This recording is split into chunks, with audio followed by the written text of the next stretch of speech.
Hey, this is Keith Thompson of Reformed Apologetics Ministries, and I just want to welcome you all to Ask Christian Anarchist number 34, hosted by the one and only Christian Anarchist. Now, let us introduce the Christian Anarchist. Hey, what's up, guys? It is time to Ask Christian Anarchist. Okay. Is that really what he? Is that really what he sounds like? Kind of. If you just compare that and go watch like his other videos that he's got on his channel right now, you be the judge. I actually have a video where I kind of play a clip from his actual stuff. Some people said I do actually sound just like him when I do that, at least from what I've been told. So I guess that's something. Yeah. But yeah, he's ended up calling me a retard or something. So, no. Yeah, he's like, because I defended James White, so I was like, wow, I didn't know White attracted retards. Wait, you're not a retard? Pen, He's slightly on the autistic scale, maybe. I will go over with this Quran in my hand, and I will throw it at you, yelling Allah Akbar as it blows up in your house. I might burst into flame. That's a warning. Huh? He's like, I have a gun. No, I have a bomb. Yeah, but guns. Well, your guns, your bombs. There you go. And now, gun and to bomb is like the new knife to a gunfight. Right. It sort of is, isn't it? Yeah, there you go.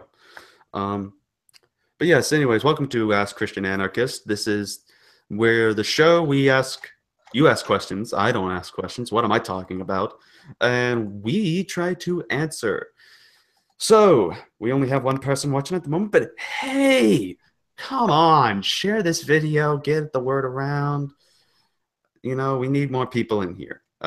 Watching, joining, tweeting. We'd get more viewers if we talked about anime. Well, I think we partially do that enough. I mean, look at my kawaii picture. Anyways, so completely kawaii. And a sidekick. And a sidekick. You're right. We need a sidekick. General Han Solo. Hey! I'm sorry. But no, in all seriousness, welcome to Ask Christian Anarchist. So for some of those who are new and watching, let me explain how this goes.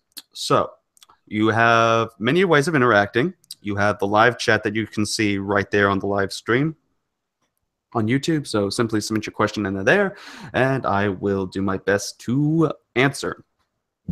Now, then you can check out the links in the bottom. There's a Discord link. Join. Click it, and you can join the Ask Christian Anarchist Discord group. And that will be another way of me seeing stored up questions for the show to ask. But be sure that you watch live to still see if it gets asked later. Anyways, then we also have Twitter, where if you mention me at a post, which my Twitter name is @Christo_anarcho, you will be able to then put #AskCA, and I will try to answer any question you may have. So there's one way. And then, of course, the more popular way, and plus probably what I'm going to focus more on, is if you join here. How can you join? Rather you asking this from Twitter, or you're asking this from Google or YouTube in general, go to Google Hangouts or your Twitter messages, ask me for the link. Let me check to see if you're not a troll, and then we'll see if you can come in. Speaking of Twitter people, let's welcome Sister Hipster, who just joined into the show. I wish we had those sound effects. Yay! No, here's what we do. Christian man, ad blocker, and pin. Hold your hands together next to the mic, and on my mark, start clapping your hands gently. In 3, 2, 1. Tap, tap, tap, tap, tap. Who needs sound effects when we can get the real thing? Welcome, sister. My tapping sounds more violent than that. Okay. Anyways, so we'll start the show off right now. So remember what I said about the whole thing about the live chat. So anyways you want to get in or join up, well, now you have your chance. Now then, so we're going to first start off with a first come, first serve basis. And so the first person who came in this room to get their questions answered would be the Christian man. Yay! don't get too excited. I'm just letting you know you have your chance. Don't ruin it. Now, what's your question, my main man, homie? Well, I asked this question a while back ago, but what's your thoughts on Platonism? I don't even. Okay? So Platonism. What does that mean? Is that the study of plates? No, like the philosophy of Plato. Platoism. Platonism. Yeah, Platoism. Platonism. That's not the first time I've heard it be said like that. I mean, I think I have answered this actually already. I just think it's just a neat, interesting philosophy thing. I don't think nothing less, nothing more of it. I mean, it is what it is. Mm-hmm. So, I Penn's turn. There you go. Well, so far that's the shortest question we've ever answered. And also, what in the world? We have the atheist anime anti-social justice warrior. Yeah, I was going to ask about that. I don't know who he's talking about, like, or who he's referring to. But, yeah, I don't know. Everything okay there, Marshall? You sound down. Yeah, you okay, Marshall? Mm-hmm. Marshall, you there?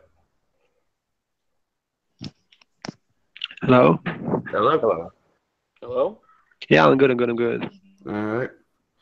You're up late, aren't you? It's I don't know what time it is over there, but it's like if I'm correct, sometime in the AM, isn't it?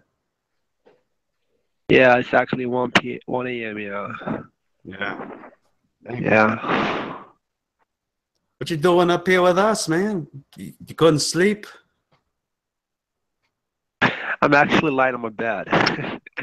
All right, fair enough. Yeah. All right, so, wait, was it Penn or? Well, technically, Marshall came in earlier. Whenever he, so then Penn gets next. All right, so Marshall, we got a 5-second question and answer all together from Christian Man and myself. So, your turn to ask a question. Who knows? Maybe we might get a 3-second question and answer thing. Maybe break a new record. What's up? Just keep going. If I get a question, I'm gonna ask you. All right, then just let me know if you do then. All right, Okay. so Penn, your turn.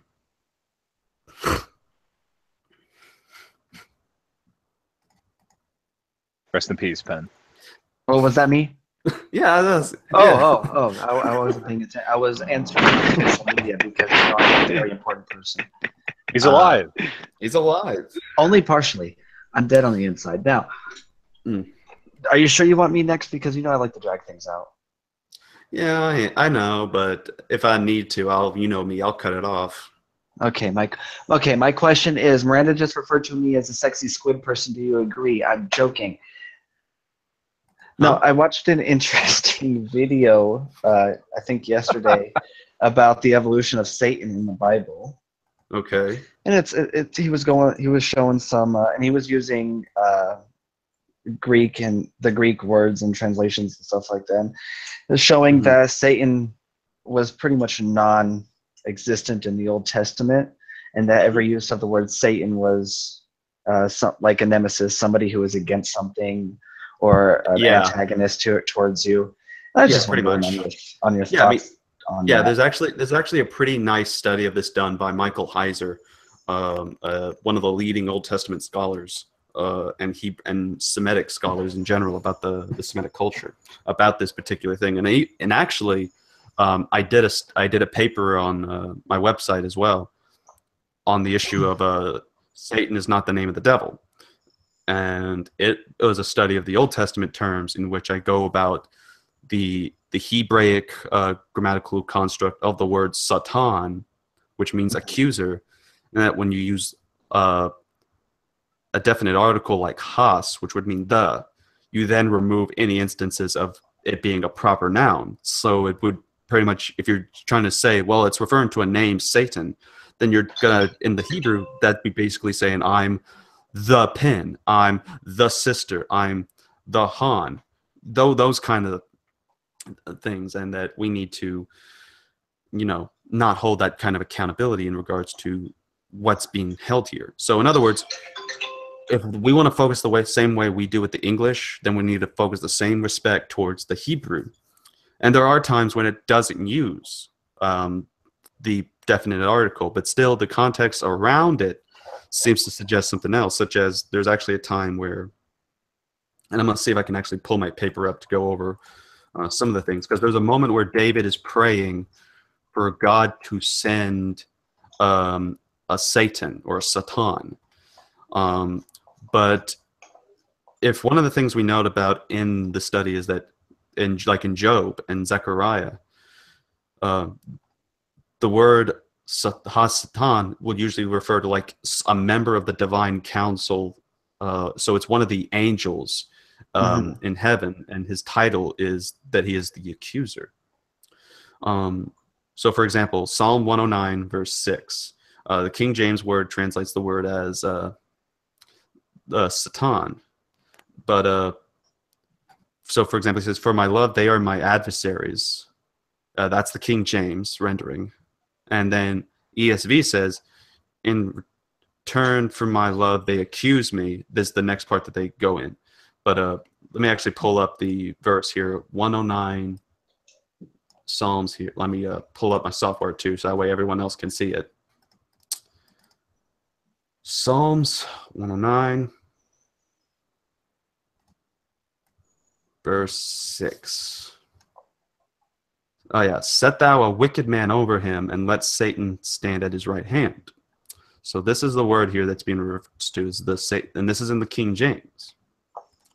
So if we could say send Satan to do this, then we're obviously going to have a lot of problems. Now the NIV accurately translated as "send an accuser." And let me see if the ASV actually does the same thing. Right there, yes, you can see it says, "Appoint a wicked man against him. Let an accuser stand at his right hand." So we see a sort of Hebraic poetic language style of repetition. Appoint the wicked man against him. Let an accuser stand at his right hand. He's asking for the same individual in two different sentences.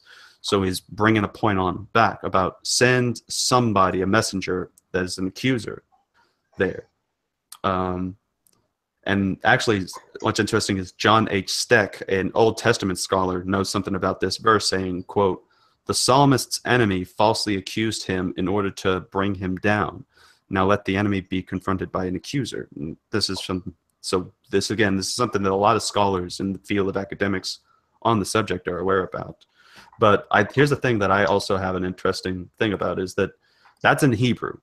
That's focusing on that. Now, it has been pointed out to me that there are terms in which the Satan in the Koine Greek may not follow these grammatical rules. Now, there are times where it uses the word, it can refer to the accuser aspect, but there seems to be at times where this word sort of does develop the meaning into being what we now commonly know as the proper name for it. But definitely there was nowhere in Jewish thought about a proper name of the devil having the name of Satan.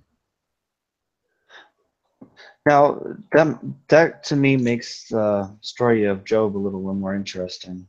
Mm-hmm. Because then it's one of his angels that God put a bet on or against. Pretty much. I just find that really interesting. Mm-hmm. And like I said, Dr. Michael Heiser, one of the Old Testament Semitic scholars, is very big out there, has a lot of good research on that work. So I'd recommend definitely taking a look at what he has written about this in his blogs and in his videos on this. And in fact, I don't know, I think General Han Solo, you have a video about this on your channel, right? Australian, are you there? He may be AFK at the moment. All right. Yeah, I'll find it because I think he did post that somewhere on his channel, so I'll send that to you. I didn't know he was. Hello, I didn't know he was Australian. Yeah, he is. Yeah, It's Marshall. You there? Yeah, I got a question. All right. What's up? Oh yeah, I just want to know, is it true that when Jesus Christ was crucified and he rose again, did he spend 3 days in hell? No. Because I was reading an article and it says that Jesus Christ, when he died, he went to hell and he spent, 3 days just to Mhm. give our All right, yeah. so hold on, There- Christian. Hold on, Christian. Sorry. Hold on. I just So want to. what's the verse I that you? Where's the verse no, that you get this? I was actually reading an article and it says that Jesus Right. Christ spent 3 days in hellfire to forgive the sins of the world. Hmm. Well, the So I articles. just want because I've talked to some Christians and they said it is actually true. Right. Well, and they're wrong on the issue because the verse So you about don't. where Wow. Jesus went to is focused on what does the Greek and the Hebrew say about what Jews thought about in terms of the afterlife. And there's two words that are synonymous with each other, one in the Hebrew, one in the Greek. One term is called Sheol, and this simply means uh, the grave. And in fact, if you have a translation and you look up where hell would be, for example, I'm actually going to look and type on kingjamesbible.com for verses about hell so that we can show an example. So let me find, because the King James is the one that definitely uses the word hell in some of the places. So Mark chapter 9, we're going to go there. All right, so let me pull my software out again. Chapter 9, 42. All right, so right here in verse 43, we have, and if thy hand offend thee, cut it off. It is better for thee to enter into life maimed than having two hands to go into hell. Okay, so actually that might be something else. So, because that says Gehenna. That's not the one I was thinking, but let's see what the ESV says regardless. Okay, so let's see. All right, so wrong term because there's actually two terms where hells get translated. That is either Gehenna or what was the other one? Hades or Hades, depending on however you want to pronounce it. So, and normally Gehenna is the one that's used with things like hell, fire, and whenever those kinds of languages are used. So, but there's a term where it talks about Jesus going into Sheol. That's what be used instead. Some people say Jesus cast into hell, but the actual phrase is that Jesus was casted into Sheol or Hades. And in fact, okay, so here's a verse that actually shows it in the Hebrew. So Psalms 9:17, where it says, "The wicked return to hell." So go into 17, "The wicked shall be turned into hell, and all the nations that forget God." But the oh, come on, don't, there we go. The Holman Christian Standard Bible, Sheol. ESV, Sheol. And that's because that the term Sheol just simply refers to the grave. And that a lot of people have misunderstood that. And the same thing for some of the New Testament passages, which take the word Hades and turn it into hell. Even though now, if you pick up a translation, it says Hades. And it's simply, that is the part where Jesus goes to. Because on the cross, he told the thief that today you will be with me in paradise. Now, if a Christian is going to say, well, Jesus went to hell when he died, then basically Jesus told the thief, hey, we're going to be in paradise. We're going to be in hell together. And it's paradise. That's just, that's ludicrous if you're going to say that. And I don't think too many people think about it that much when things like this are mentioned.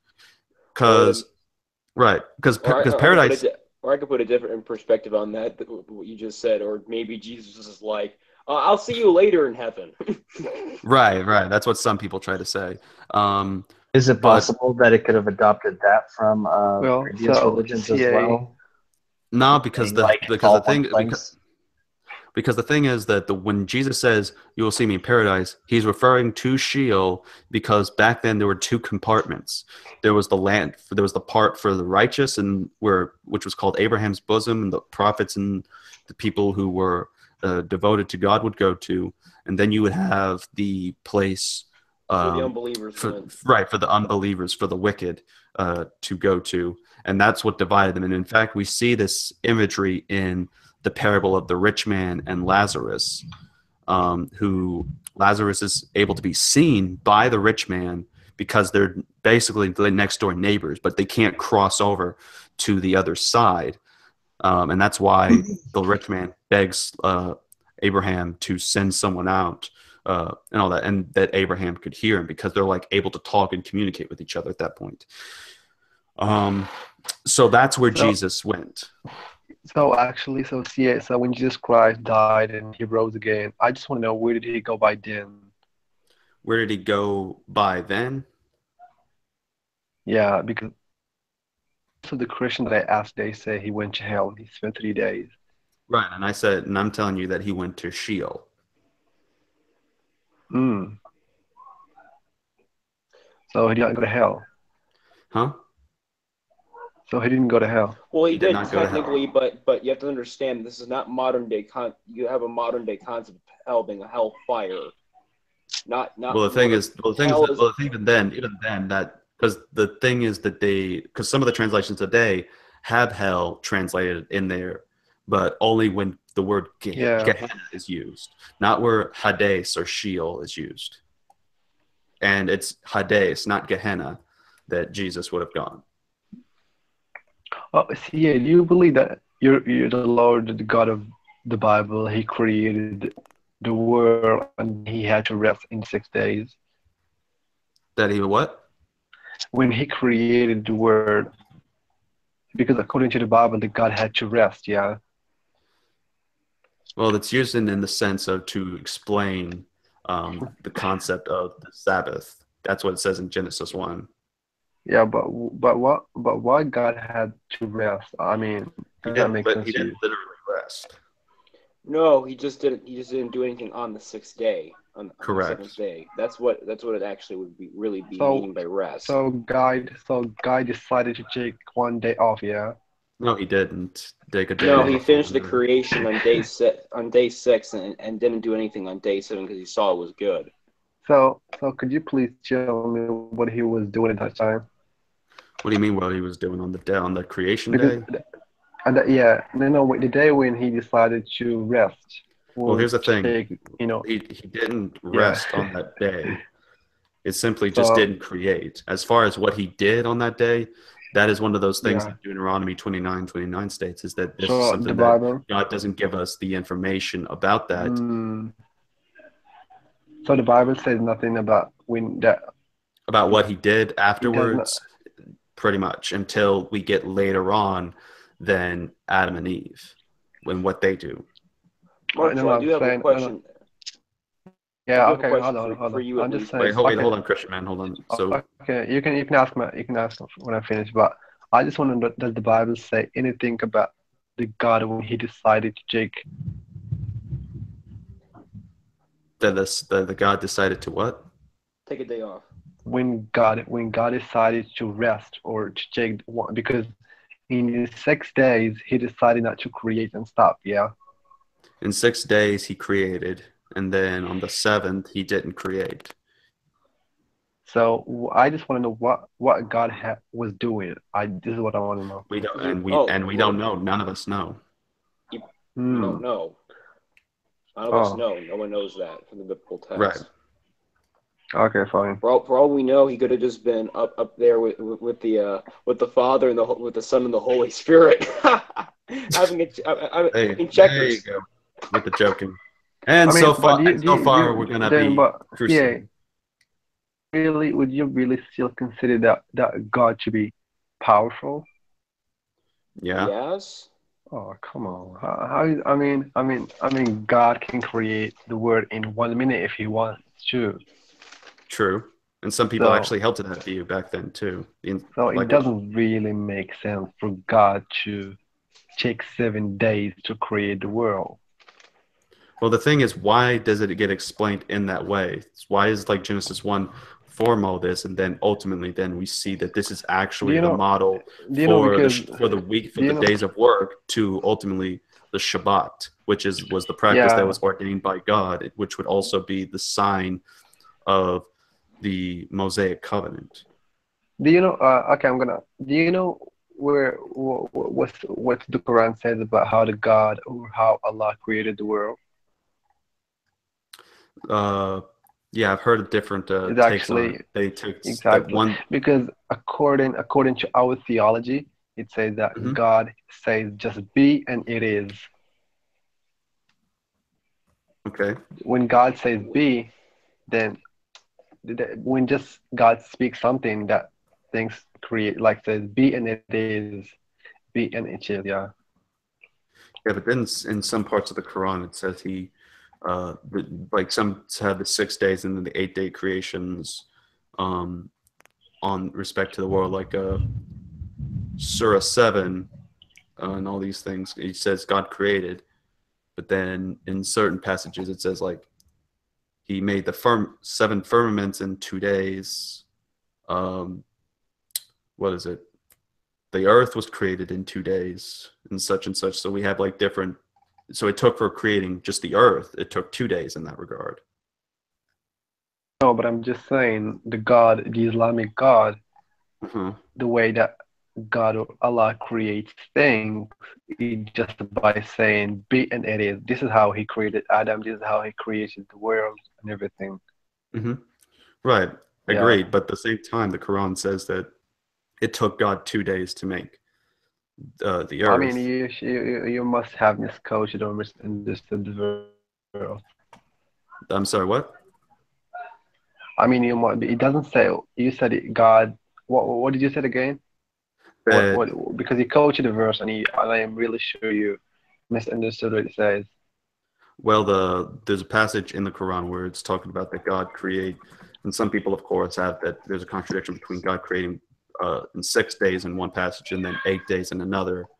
But I mean, I've heard some Uh, people explain that it's actually. I mean, Uh, I'm really sure that it should be a misunderstanding because I don't believe even there is a contradiction in the Quran. That's something we cannot discuss because it's not like in the Bible. If there is a contradiction in the Quran, then a lot of people they would talk about it. They would make videos on it. But literally, when you talk about the Quran, you just cannot find. You can maybe look up things and see if you can find like those of scientific contradiction as you think.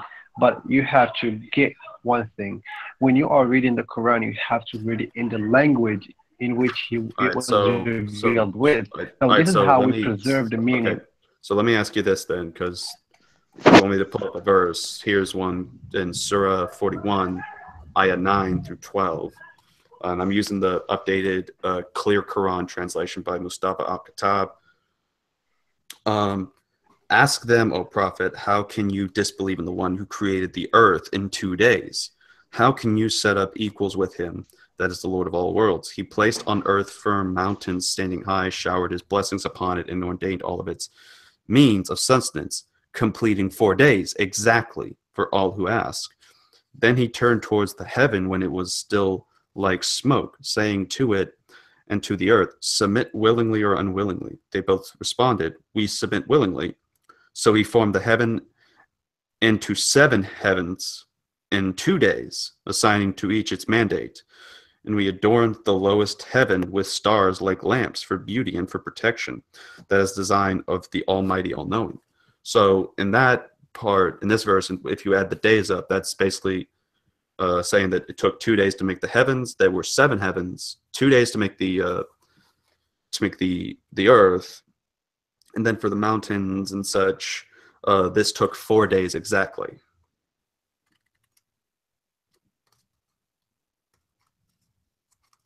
I said I don't believe it. I don't even believe that there is in the Quran where God says God created the world in 2 days.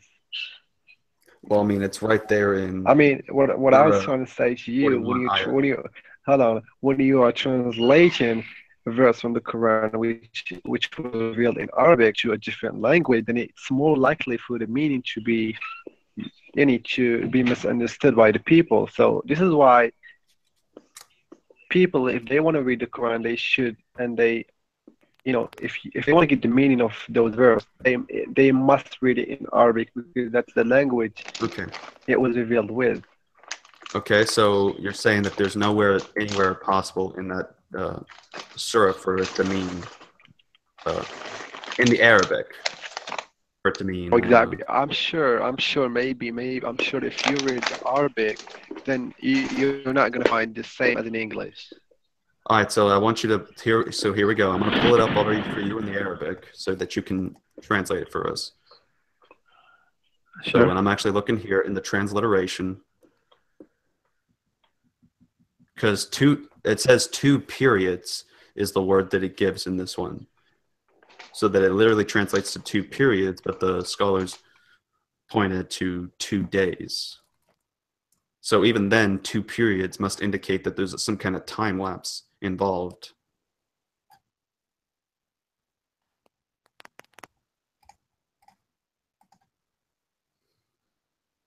So can you read any of that, or is it still blurry on your phone? Hold on. I'm trying to, hold on. Okay. Oh, it says, okay, I'm gonna see if I can give you an accurate translation. Okay. Say, he's talking about those who disbelieve. And they say to those who disbelieve, do they disbelieve in the one who created the earth in 2 days? Yes, it does say 2 days, right? Which is and you make such think of him. ذلك he's the one. He's the Lord of the world. When God says 2 days, it doesn't literally mean he created it. I mean, each could have a different meaning. That's what I'm saying. Mm-hmm. Right, but you said yourself that it does that the Arabic. I don't know. I'm saying the way, the context of may be different from how we perceive it. Okay. All right then. Yeah. Fair enough. All right. So thank you for your question. We're going to move on to some of the other people because we just got a lot of interesting new folks coming in.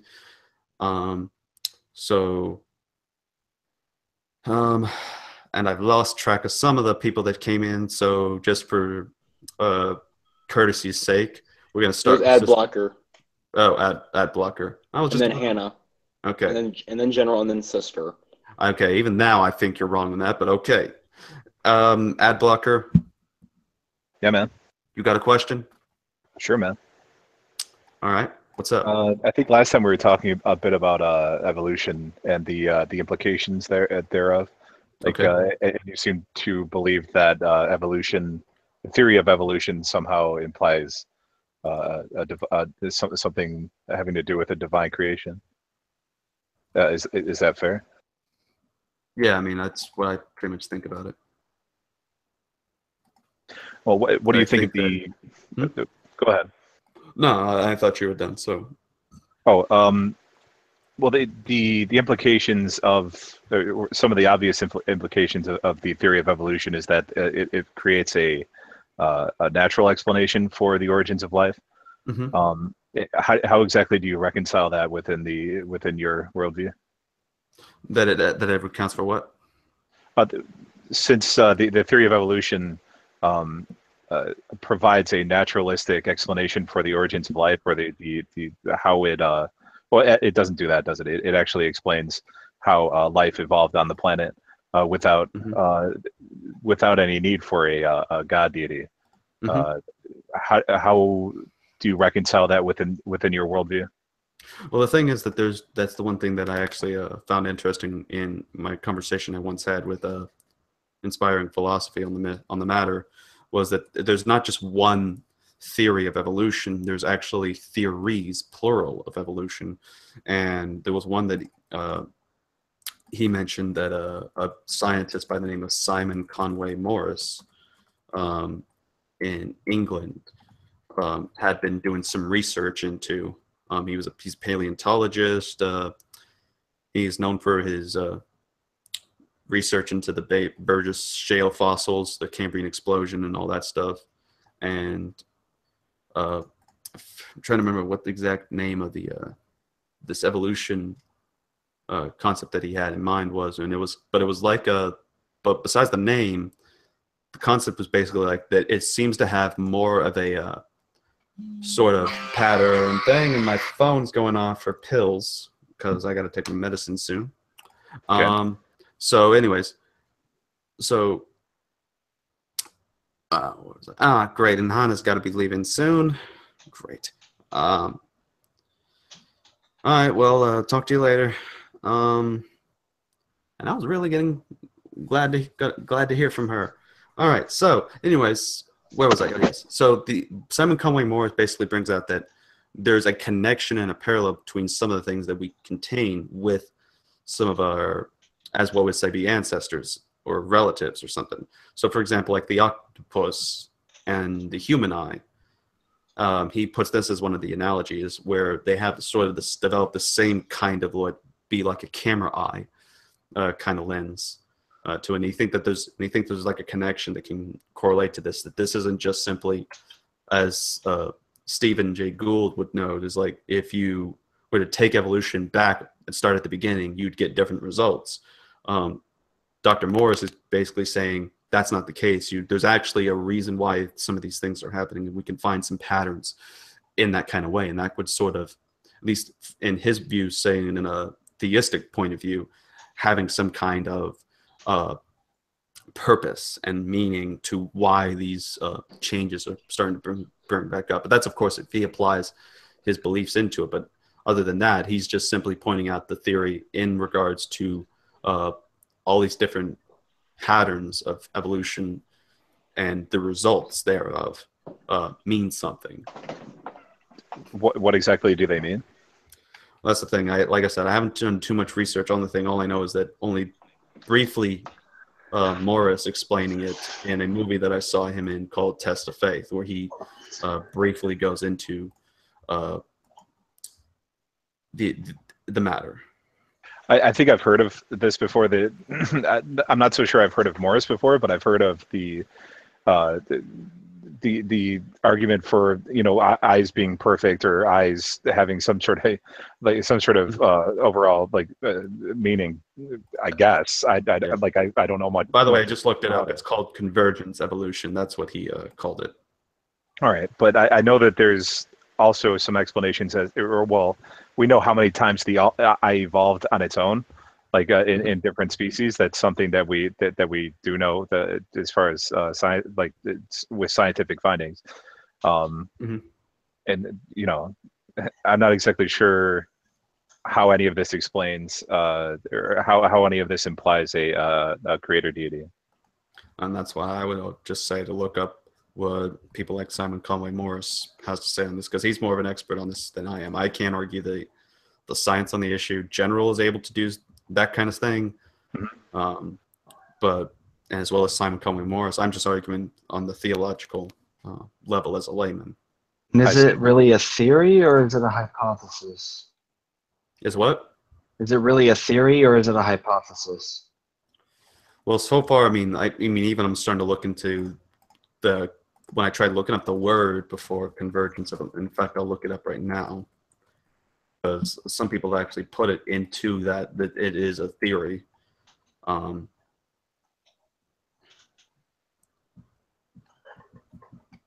some people saying that it is a theory does not make it a theory. Well, you've got a point. What makes it a theory is what makes it a theory is that, you know, it's correct. Well, well, the thing is that here's what the definition is that Wiki at least gave, is that it's the independent evolution of similar features in species of different lineages. Convergent evolution creates analogous structures that have similar form or function, but were not present in the last common ancestor of those groups.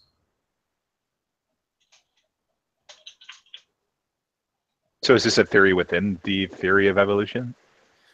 In the overall general scope of it, yes. But I mean, you have in what Darwin goes about is, I forget the full name of it, but it's like focusing on the theory in regards to the naturalist perspective. And then, of course, there's other fields that just go about it in a different way. Oh, this is sort of like, it seems to me like it's more like sort of trying to partition the sciences, like observational science versus naturalistic science versus, you know, so on and so forth. Really can't partition evolution that way, especially since we have, you know, pretty much every intermediary species step when it comes to like human evolution and whatnot. We have almost every single one of them, if not all of them. So it's not like one day like all of a sudden we have eyeballs, right? It's a general. It's a gradual progression, or degression for that matter. I don't know. General, do you have anything about this? You're the scientist in here.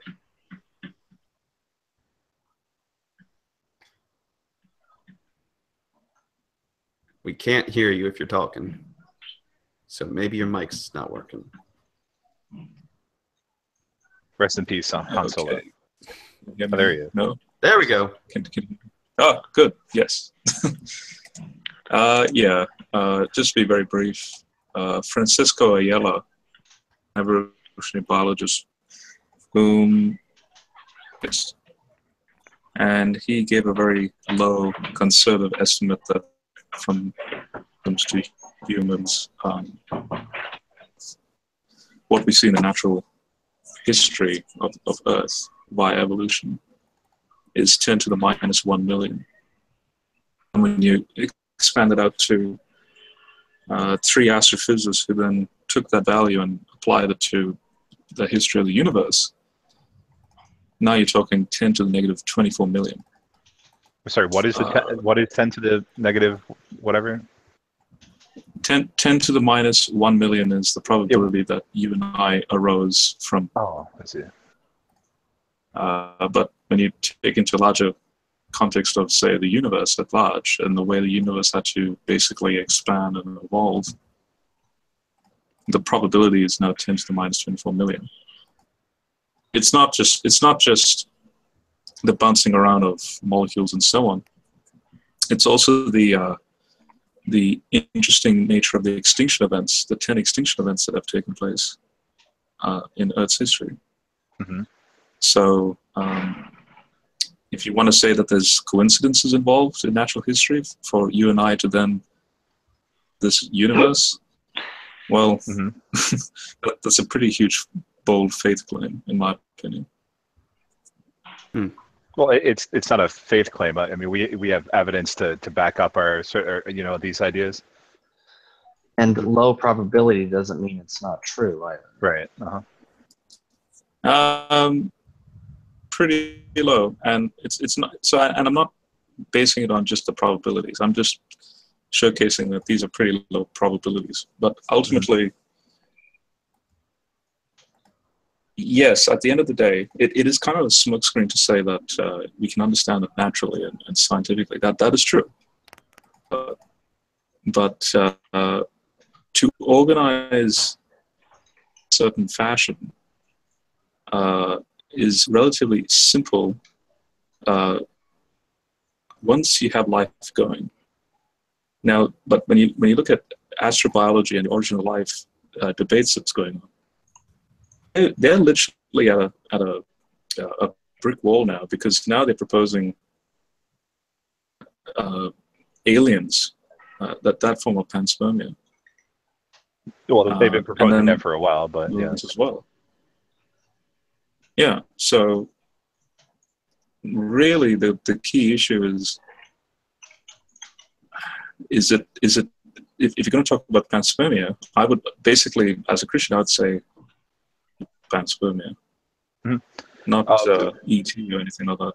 Sure, but this is this sort of goes back to my main point is that we do have natural explanations for these things. Like it isn't even if it is a low probability chance that these things do occur, there's still a natural explanation and no reason to involve the supernatural.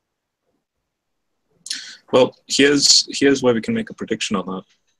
So when I look at Genesis 1, I'm expecting early life in the oceans, in the early Earth, to be very complex right at the start. So I'm talking about complex biotic life. Life researchers who want to emphasize a natural, obviously the organisms have to be very simple. Now, this is how we can test this. The one place that we can actually go to in regards to very, very early, the period just after the Hadean period, very early life is actually on the moon. The moon was forming around the Earth, and then you have the late heavy bombardment. Life 3.8 billion years ago would have been transported to the surface of the moon in pristine conditions. The fossils, if the fossils on the moon appear to be very simple, then I would propose that the naturalistic model is winning in that regard. But if it appears as relatively complex, even at a very early stage in Earth's history, it appeals to Genesis 1 verse 2. Because life starts off very complex. Well, right at the start. Again, we also have a natural explanation for that too, right? Like how the fossils would end up on the moon and how the. Because then you're appealing to irreducible complexity right at the start. Wait, there's fossils on the moon? You can't just. Yeah, there's fossils on the moon. Yeah. Oh my gosh! I guess Nephilim Free was right. I think General is talking. You're talking about like early sort of microbial life, yeah. I'm talking pre-eukaryotic. Possibly eukaryotic, but I'm talking about. But because right now we can conjecture what those organisms are, and I'm suggesting that simple amino acids or something, or proteins here and there. It's an actual organism of complex, as far back as 3.8 billion years ago, on the moon itself, because when, the late heavy bombardment period would have had the transportation of Earth material to a relatively close moon, the surface of the planet. Oh, okay. Well, it seems to me like you might be trying to use change around the words like simple and or use the word simple and complex, like a simple organism compared to a human, right? Like or a complex microbial life that seems complex would not seem quite so complex when compared to a human being or a fully evolved sort of mammal or something like that. Yeah.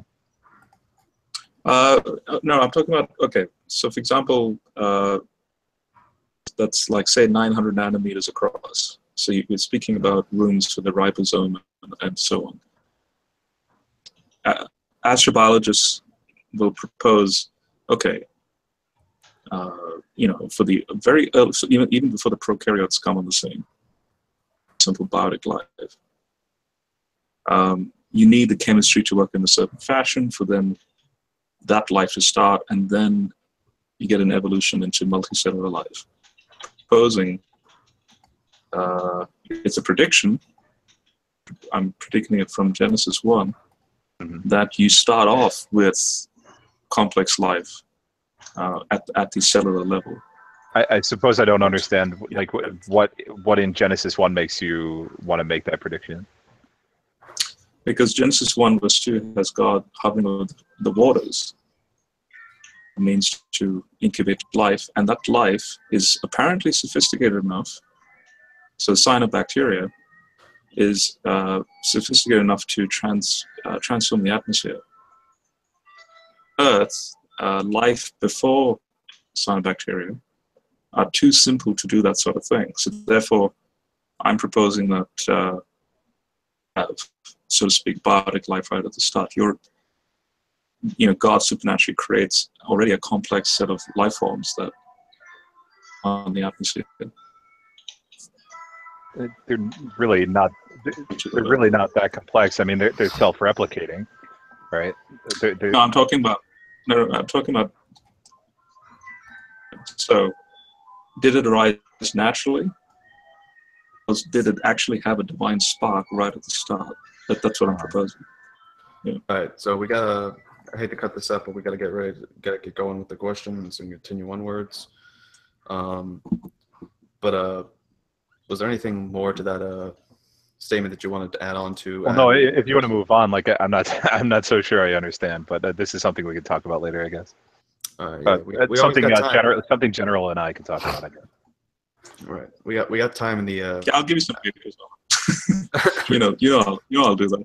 Right. We got time in the after party. We always have after show. So if y'all want to join up with us, and it keeps sounding like somebody keeps messaging me on the Discord thing, or something's going off there, but I don't see a single. Actually, I do have one more question. Can you do a Mr. Miyagi impression? You could decline if you want to. Like, if that's outside your realm. I mean, Daniel-san, that's all you'll get from me. all right, not bad. There you go. I'll give it 4 stars There you go. out of I 50. haven't exactly seen or studied too much to make an accurate statement. But anyways, up next we have the sister. Hi. Hey. We have our talented thespian / actress in the hangout thing. Don't judge me, I can't speak. Anyways, so sister, how are you doing and what is your question? Yeah, I'm not feeling too hot, but Not feeling too hot.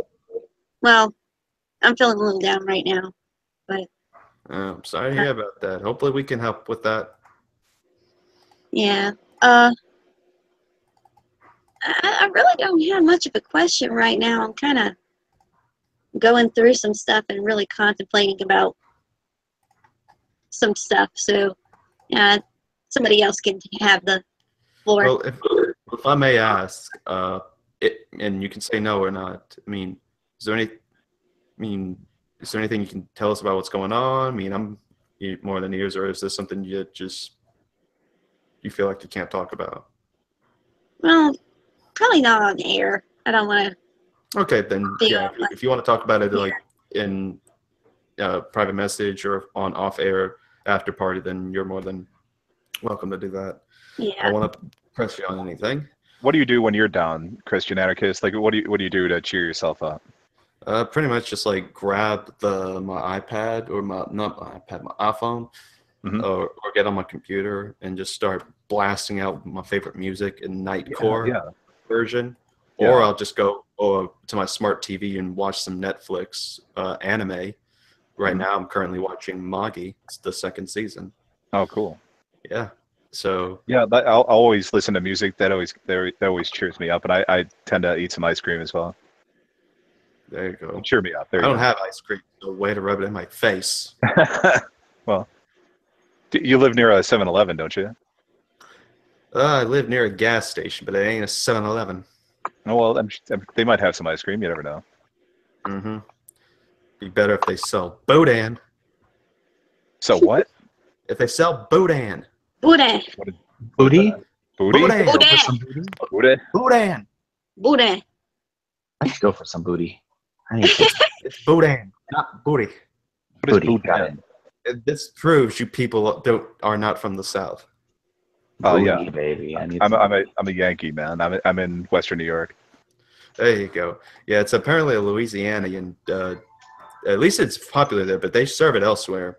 And some people even like go to Louisiana just to pick these up. But it's basically like this bunch of Cajun rice with grounded up pork and beef, and then just stuffed together into this little sort of semi-plastic casing, and then you just eat it all. Mhm. And it's pretty filling, and the different varieties they have are good. I just the kind I had like what felt like actual like ham, like cooked ham, smoked ham kind of bits are in there. So you got the rice and the little mushy ground up pork, but you also got like genuine cuts of meat in it. So that was like just a very surprising taste on the boudin right there. Sounds good to me. Yeah, it does, boy. Yeah, boy. Yeah, boy. Waiting for General to do it. That's why I even just boy. Yeah, man. Yeah, General. When you gonna do? When you But gonna do it? I'm gonna put another video as well in the outside chat on Alright. the moon fossils. Oh, but are you gonna say yeah, boy, with us? Yeah, boy. There you go. Yeah, man. This is Randy Savage right here. Ooh, yeah. No, it's not how you yeah. do the voice. This is how you do the voice. Oh, yeah. You gotta get real deep into character. And if I swear, and if I hear Mr. Ed Blocker decide to put up another cockroach, we're gonna make this very old-fashioned. And apparently that one person in the live chat named Master Zemus is wanting to see it happen. He wants to see the cockroach savage come back. But I ain't gonna let that happen, no siree. Not while I'm still around as the Macho Man. Vecco, what are you doing? Holy as Christian Anarchist, oh yeah. Ooh, yeah. It's Christian Anarchist, man. Yeah. Oh my goodness. I delete that video, but I have a feeling you still save that picture. Oh, you deleted it? You know. No, I'd say I would delete it, but there's no choice in doing so since you've already saved that picture. And you put the cockroach on my head. Oh, this is gonna haunt me forever. Oh, hello. Cockroach just humping your head. No, I'm just And now simply your poking him. I'm just simply rubbing his head, cleaning what would be his bald spot on his forehead. Anyways. My goodness. All right, check the outside chat. I've just sent you the clip for your own homework. All right. There you go. All right. So, welcome some new guests that just joined us. We have the apostate, which, you know the rules. Grab the stones. Hey, we got to kill him. What are you talking about? Not yet. Why you call me apostate? No, I was talking about there's a guy in here literally called the apostate. Yeah, I know. I'm just kidding. I like the And then, of course, identify. yeah. And then we have, of course, our very own Veckel. Hello. Hello. Also does the voice of a dean in a couple of my videos, which who knows? I think we're actually going to start working on another one soon where Christian Man's going to be collaborating on that one with us too. Hello, CA. It's John, the self-described Calvinist scholar. There you go. Anyways. All right. So we've gone through Sister. We got to who's up next? Let's go to General. Do you have a question? You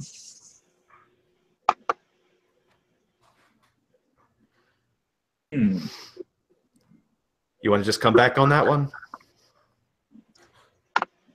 Yeah. Yeah, because I have a question. Oh, Go ahead. What's your question? If you don't mind me asking you a question. You talking to me? Huh? Yeah, you said you had a question. Oh, yeah. Go ahead, Michael. Yeah, I wanted to talk about the issue with Keith Thompson and his videos against James White. I like what you're doing by pointing out the issues with Keith Thompson. It's really sad that it's come down to this because I really admire his work, Keith Thompson. I just don't like this attitude though of the way they're attacking James White though. It's just really bothersome.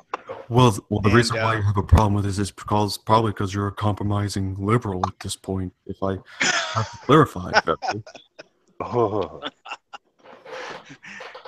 You just invoked Keith Thompson here. He probably doesn't even watch my videos anyways. Yeah. I guess my question is, have you received any attacks or anything, any irrational responses from himself or anyone else? Oh, who? From Keith? By any chance? Yeah, well, either from him or people that are like-minded. Well, I haven't received anything from, say, people like Sam Shimon, which I think that's kind of decent. I mean, then again, if I tried to even just get in contact, he'd just block my responses anyways. So, but here's like what I've gotten. So I tried talking to him about something, and then when I told him about my latest update response on him, he said, "Wow, White really does attract retards," was his response to me. And that's what, so then they continue the conversation. And so I snarkily replied, he attracted you in the past. You calling yourself a retard then? And he says, my statement was a present man. statement. He attracts idiots now because only an idiot could follow him after all the evidence that has come out. Shame on you, troll. I'm like, I'm not a troll. And so then this was, I think, the stuff that came out that I just was seeing. He says, white fanboys are defending the indefensible. White brought a Muslim leader who led millions of people to hell to a church where he taught lies and errors to the saints and unchallenged. Lies aimed at making Islam look deceptive and good. And then he, Amen. of course, then of course he has the video of his where supposedly shows Cotty and all this stuff at the dialogue or whatnot. And then says, also see the description of that video for links. And so he's kind of advertising himself there. And then, of course, here's what he says. I demand an apology from you. So An apology? Yeah, he demands an apology. I know. He's talking about a defense to the faith. Ah, yes. That kind of an apology. Ah, right? Okay. Yeah. So then more people started joining in the whole thing. He just really starts going out on some of the, and one of whom is Trinity Apologetics joined this. The guy who's been well known for going after the Iglesia Church or whatever. I forgot what the name of the full thing is called, but James White actually debated one of the pastors of that church, the Unitarians. But this is the guy but this is the guy that's known into that, and he said, "Wow, I'm simply shocked at the language, attitude, and bias of Keith, retards and idiots." Then of course they're going at to where. Wait, you saying that in reference to who? He's talking about this to Keith. Oh, Trinity. okay. So he's talking about what Keith's attitude towards you? Yeah, like he's shocked at the whole thing, and so that's interesting, especially from Trinity, because he's like 2,000 subscribers. He's been on YouTube for quite a while, dealing in apologetics, and he's saw this video and decided to take my side on the whole issue. Yeah, that is pretty disappointing, man. That he would immediately resort to that type of language towards another believer. Yeah, boy. I man, this really bothers him. I'm sorry. Yeah. Go ahead. You were gonna say something? No, I was just saying. By the way, y'all hear any loud noises? There's 2 reasons for that. Hopefully, there's not a third reason where someone broke into my house. One, it's your raining. medication's kicking in.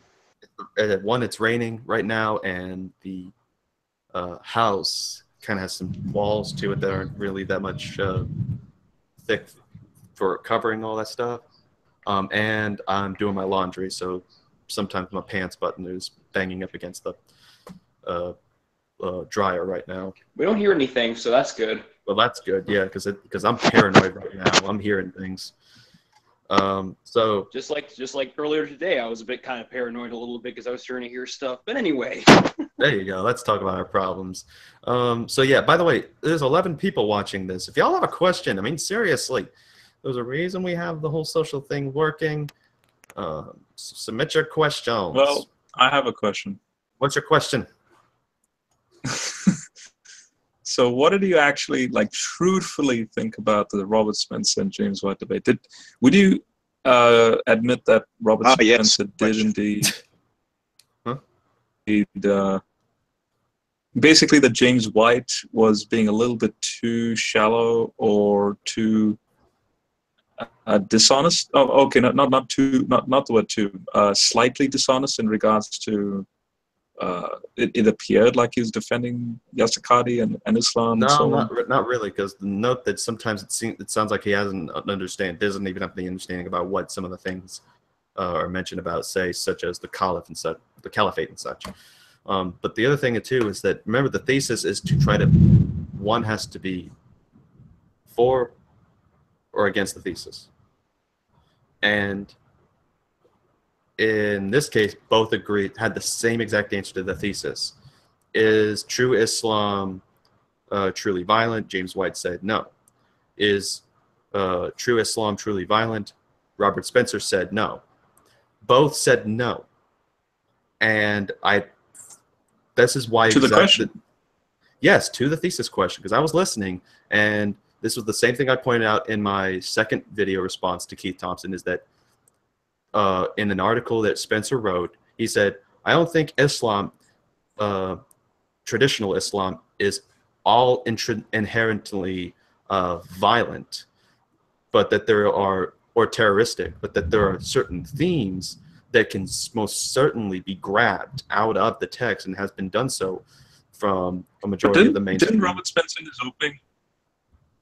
Didn't he say in his opening that he didn't give the affirmative, but he basically agreed with the title by basically saying that Islam is the root cause for all the evils that we see. So that you'll never see a peaceful movement, so to speak, from Islam. And I think I'm paraphrasing what he actually said there.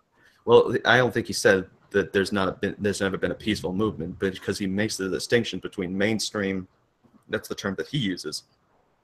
But he also at the same time says that he doesn't believe that Islam, that there is no, there's no true Islam, and it's not truly violent. But at the same time, he says that what the Quran and the Hadith literature say, there's very legit ways that you can get the sources from there, as well as what the jurisprudence and the schools of thought are within Islam, that all the mainstream schools grab violent teachings into Sharia law and jihad and such. That's what Spencer's idea was. But he still says and makes the distinction that he thinks it is still unfair to say that true Islam is truly violent, because he keeps in mind that there are distinctions to be made. So I remember as soon as it was just posted, I listened. Now I'm disagreeing with Rob. If he said that, I'm disagreeing with him now. Oh, there you go. Yeah. Anyway, Go ahead. Yeah. But yeah, that's my thoughts on the whole the Robert Spencer and James White debate. They went into some interesting topics to go over, but I think this is exactly why James White doesn't want to debate these kinds of things. Is because ultimately both people that at least on the reasonable level, like Spencer, will agree on the same thing. But I mean, I've even said I'm willing to debate Robert Spencer, or not Robert Spencer, but Sam Shimon and even Keith Thompson.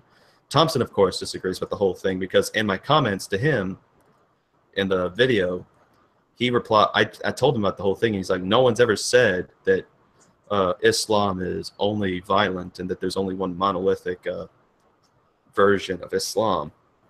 Let me get the quote fully, because I remember trying to challenge him that. He said, no one argued there is a monolithic Islam, and said they do not argue there is no way to get a peaceful interpretation of the Quran or Hadith. They argue that the peaceful verses were Meccan when Muhammad was weak and had no army. So that's the whole thing, that Keith won't even agree to that kind of thesis. But I think people like Shimon, and based on what you just said, I think even yourself might even be one of those type of people that I'm even going to put as far in James's place to debate this issue on whether or not there's a monolithic Islam. Because I think if there is no such thing as a monolithic or just one true Islam, then that's actually making a better case to refute Islam, in my opinion.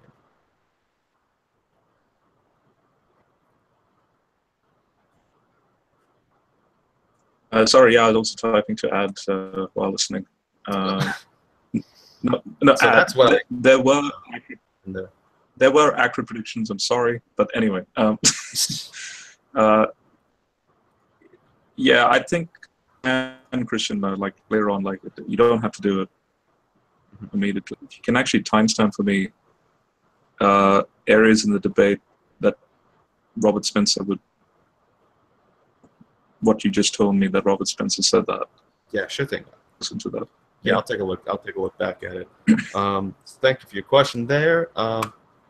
Jeez, y'all might not be able to hear it, but it's pouring down like crazy down here.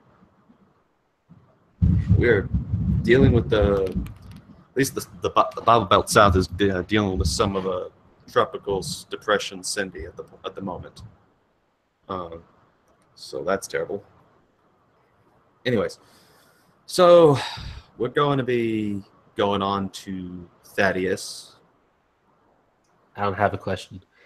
Then we're going to move on to the apostate. All right. No, wait, what? No, what were you saying? Thaddeus, did you say something? Or? No, I said every question I would ask, I'd probably not get like a satisfactory answer. So. You okay, man? You sound a little under the weather.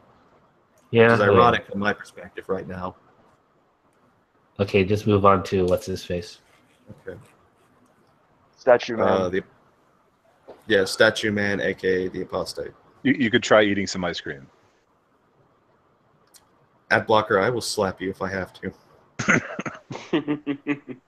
So my question is pretty short, but it's biblical, so I don't know if that's actually short or not, but a quick rundown of it is I was talking to my family members or personal friends that are Christians, Protestant, and we were discussing the Old Testament, but for some reason they are biblical literists, yet they claim that the character of Abraham and Elijah were fictional.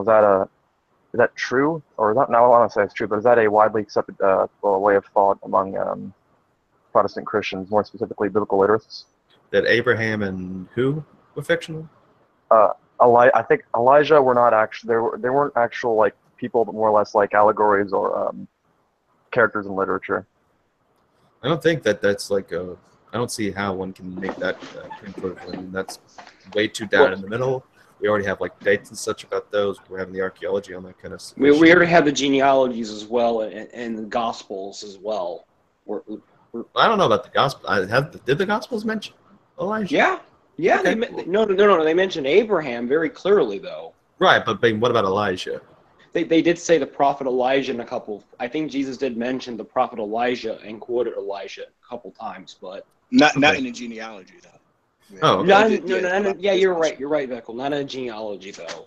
Well, we still haven't But mentioned he is of mentioned. him. Right. We still haven't mentioned hi, him. apostate. Right. It's been a while. But the weird thing is with these people is that they believe Jesus Christ was literally an actual person who risen. That's what they believe, and it makes them Christians. But I still don't understand. They can also be a biblical literist, yet not believe in the actual physical being of Abraham or Elijah.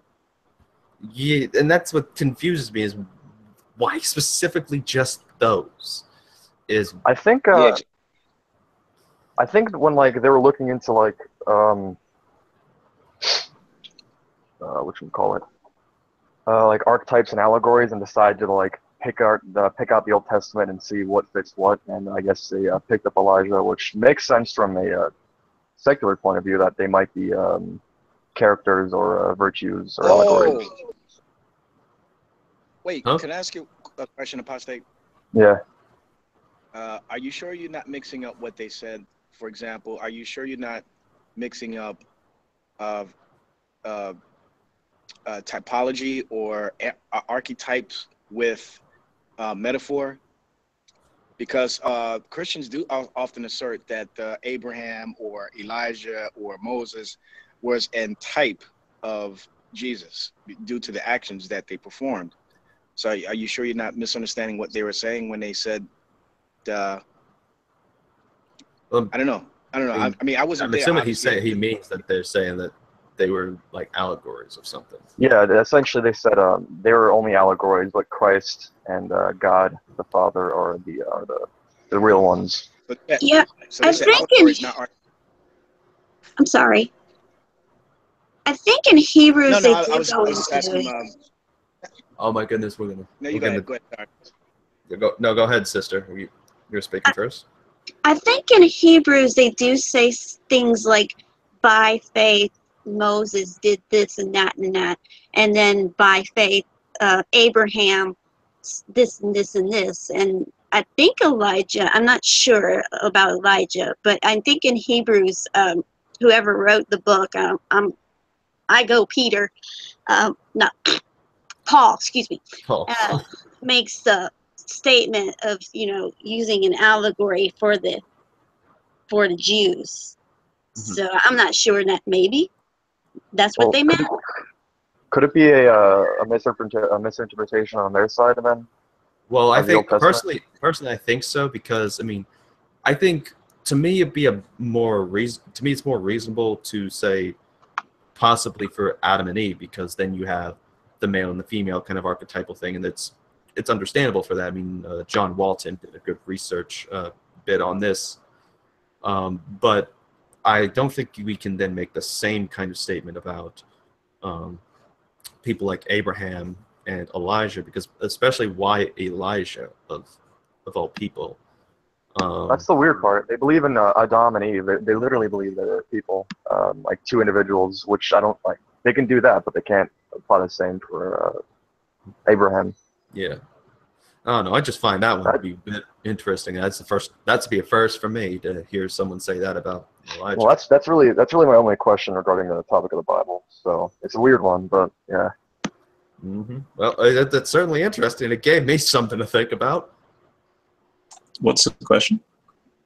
Well, a quick rundown of it is essentially personal friends, family who are Protestant Christians believe the Bible literally, but including Adam and Eve as actual people or beings. They don't believe in Abraham or Elijah. They believe they're the archetypes or allegories.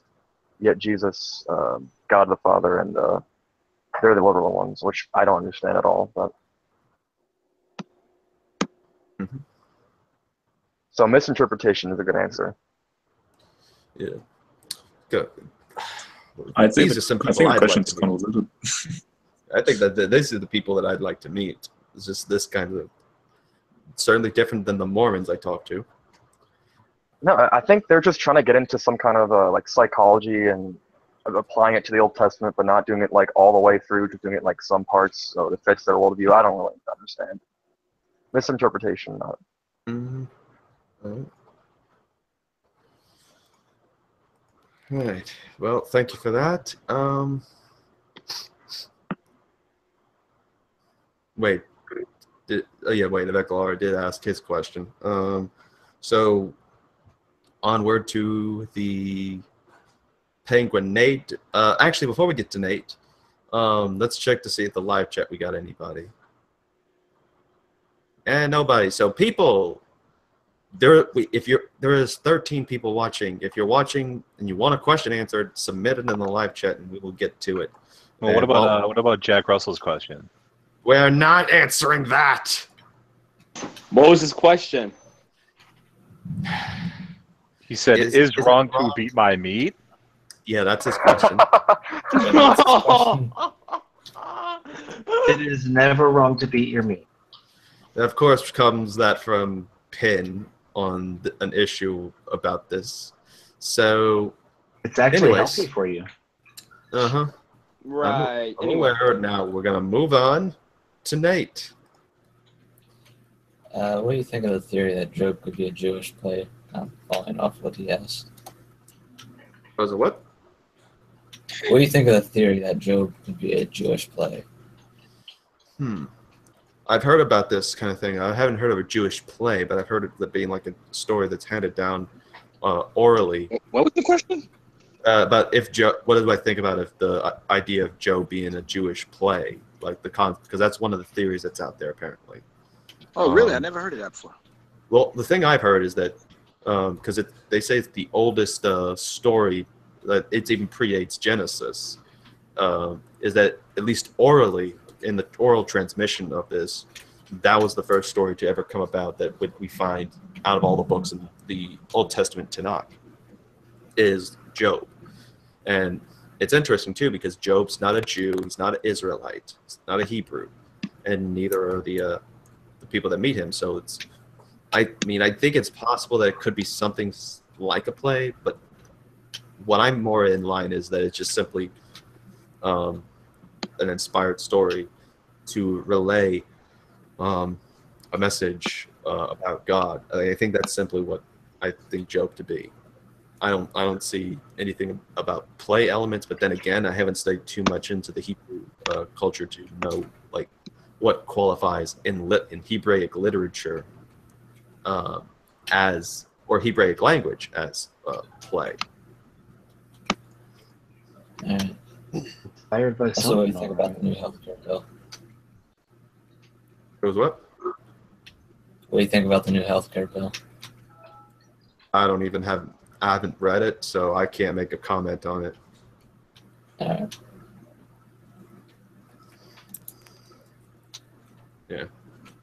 So.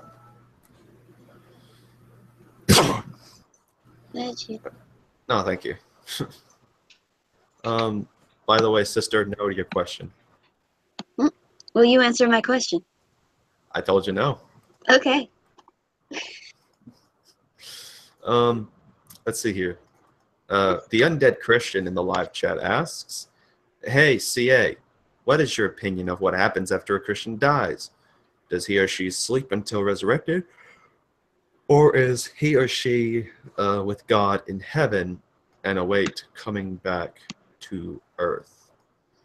I hold it to the view that for a Christian, they go to heaven and they're with God, which is different than my view of what happens for the non-believer, which is also different than what a good majority of the Bible Belt Christians would probably say on the matter.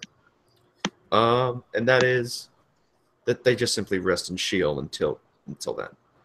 But anyways, yes, I believe that when a Christian dies, they're not sleeping until resurrection day comes, but rather that they go into heaven. Now, could I be wrong about this? Probably.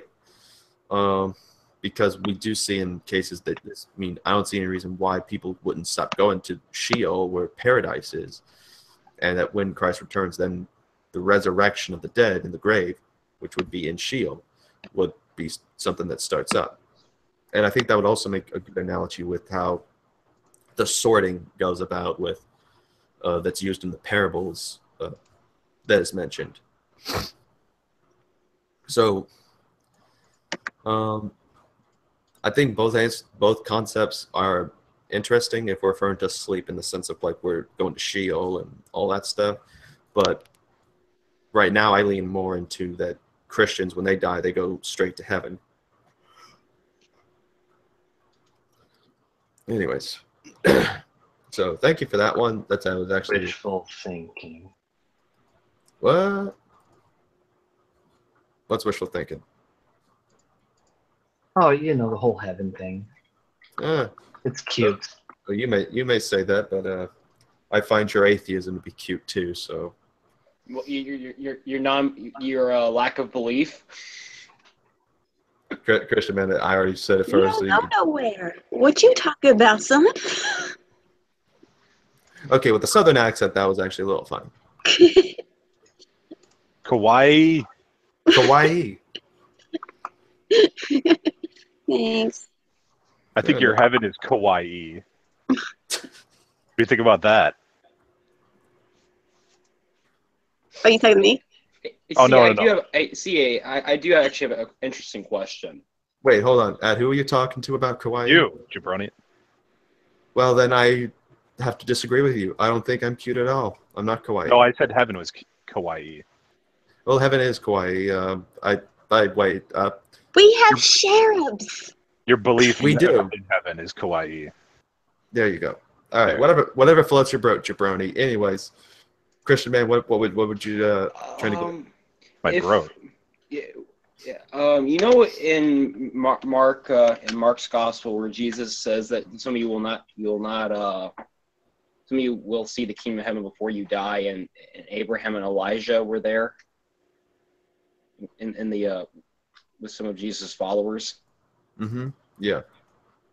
How does the view of Sheol coincide with that? I'm just interested. Well, as far as I understand, it would be simply that their spirit is what's being there.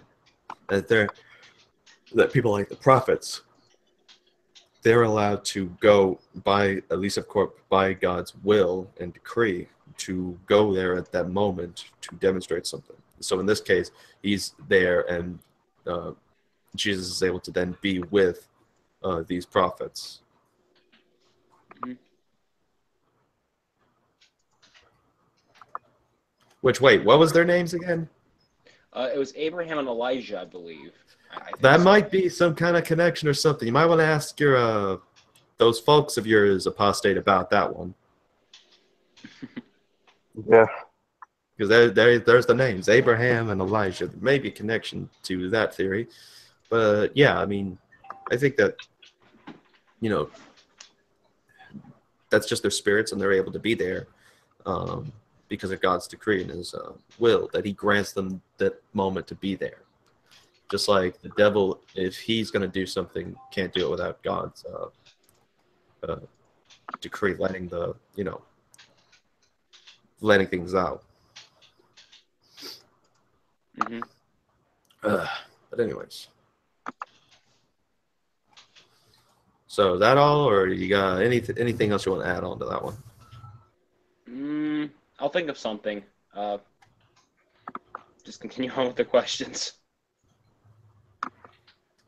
All right. So, trying to breathe. Can't even do that, can I? All right. All right. So we're So actually, let me see if I can find anybody in the live chat. No, I don't see none.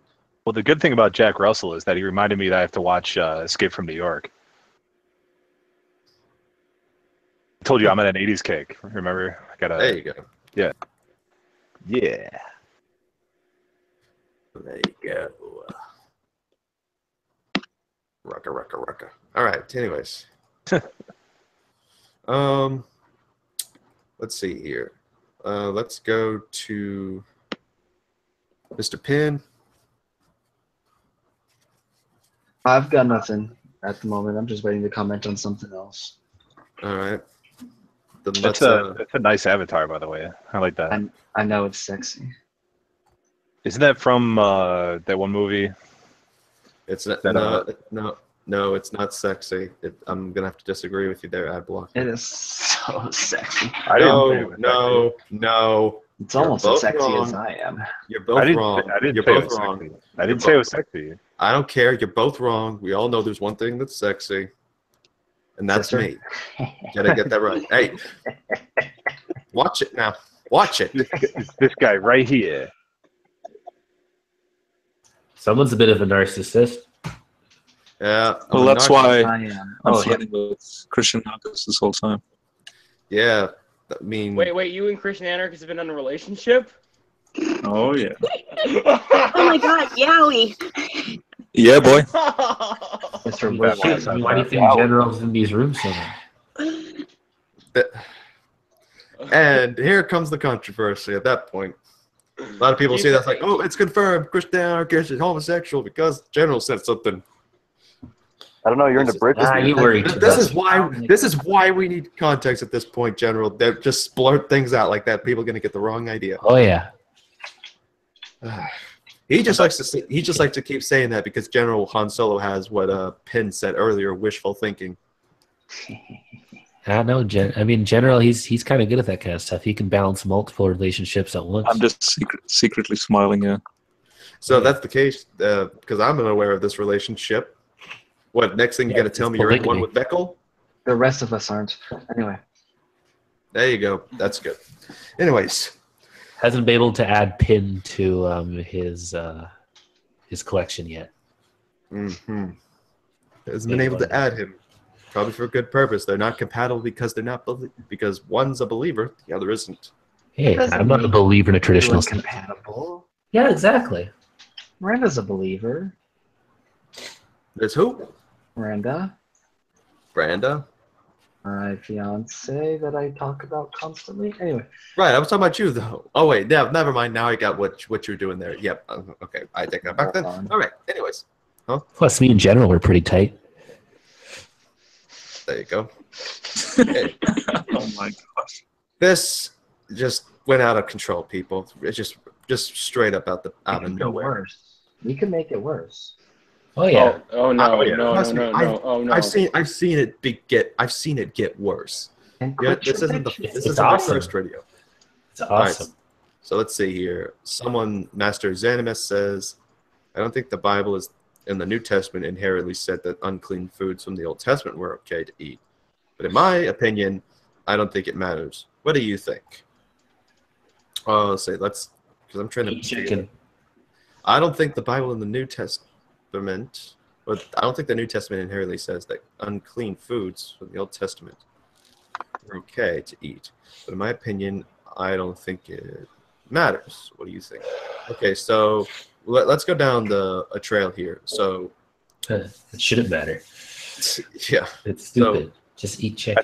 I think what he's asking is, do you eat shellfish? shellfish? Right. You don't need to eat some chicken.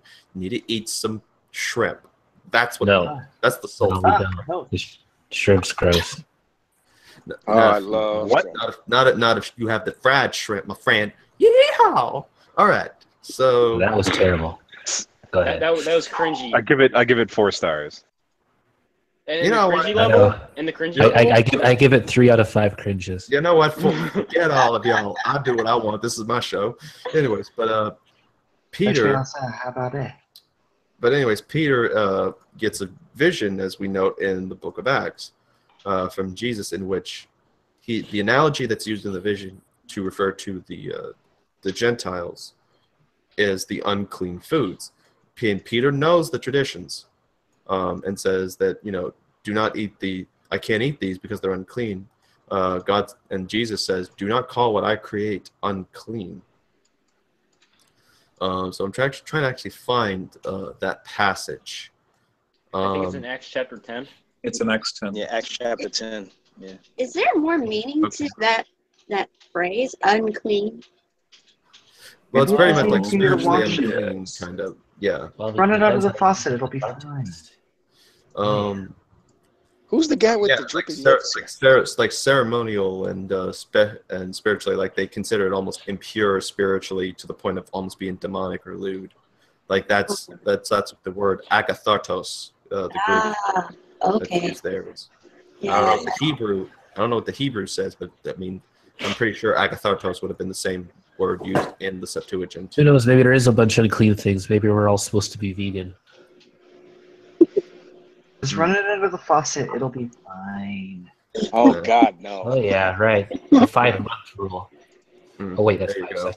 The 5-month rule. That's what you're gonna go. Exactly. But yes, but like so far it says, like verse 14. After he sees all this, he says, "But Peter said, Not so, Lord, for I have never eaten anything that is common or unclean." And the voice spake unto him second time, "What God has cleansed, you shall not call common," or some translations, unclean. This was done thrice, and the vessel was received up into heaven. And this is also done in reference to mention about the Gentiles. Now, let's go to Romans chapter 14, because this is one of my favorite lines from Veckel, that it's a Romans 14 issue. "Him that is weak in the faith receive ye, but not to doubtful disputations. For one believeth that he may eat all things, another who is weak eateth herbs. Let not him," and actually, just so no one gets confused, let me go to the ESV. "Let not the one who eats despise the one who abstains, and let not the one who abstains pass judgment on the one who eats, for God has welcomed him. Who are you to pass judgment on the servant of another? It is before his own master that he stands or falls, and he will be upheld, for the Lord is able to make him stand." So, and that's not even the only verse.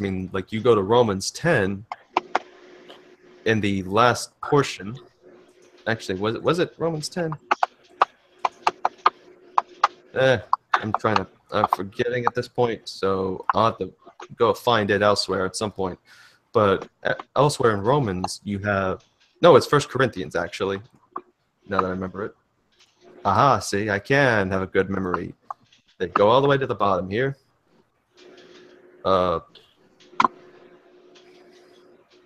Really? I am terrible at this today. Oh well, I'll just look it up later. What you looking for, man? I'm looking for the one. I'm looking for the one thing that's pretty much that other verse about we can eat foods that was offered to idols and stuff. I thought it was in that 1 Corinthians 10, man. Hey, he was trying to act ghetto around here. It's not ghetto. It's just 14. Southern white boy. I know that sounds pretty close. I know Romans 14. They're both Southern accents. A little bit. I want to say the other one is Colossians, maybe. No, it's in one of the Corinthians, and it's in chapter 10 that I thought it was in. 14, mate? No, I'm thinking of Romans. Okay. Yeah, I'm thinking of 10 too. Okay, no, it is 1 Corinthians 10. Yeah. Apparently the Okay. wording is But it's just 1 different in Corinthians some of 10. the... See, now I don't even understand why this is even a debate because, eat whatever the fuck you want. If it ends up killing you, your fault. Bye. Right. It's just you have the people like the Hebrew Roots movement and the Seventh-day Adventists that say we have to stick to the Old Testament Mosaic law in some aspects. If you cook it properly, you shouldn't get parasites from it, so it's all good, right? Exactly. Or at least it should be. If that berry ends up being poisonous, well, learn. Exactly. Next time, don't eat the fucking thing. Exactly. So yeah, I mean, All things are lawful, but not all things are expedient. exactly. Amen. That. And apparently, here, Reformed Apologetics Ministries is talking to Trinity Apologetics on that video I was mentioning earlier. So we know he's still alive. All right.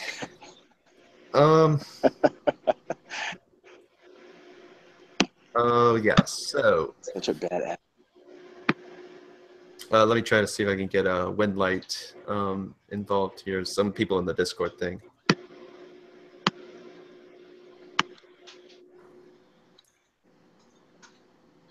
All right, so we'll see what his response is on that. What was I going to say? Oh yes. Let's do this since we already went through a bunch of the people and we don't have any newbies in here. Does anybody have a question at the moment? I got a question. Anybody besides the geek? Who is your favorite pony? Be honest. Do you have to ask? Obviously, Rainbow Dash. Duh. Oh God. Anyways, we're going I don't onwards. like you anymore. Get out of here. Then you have no class. Then you have no class. Christian man, what was your question?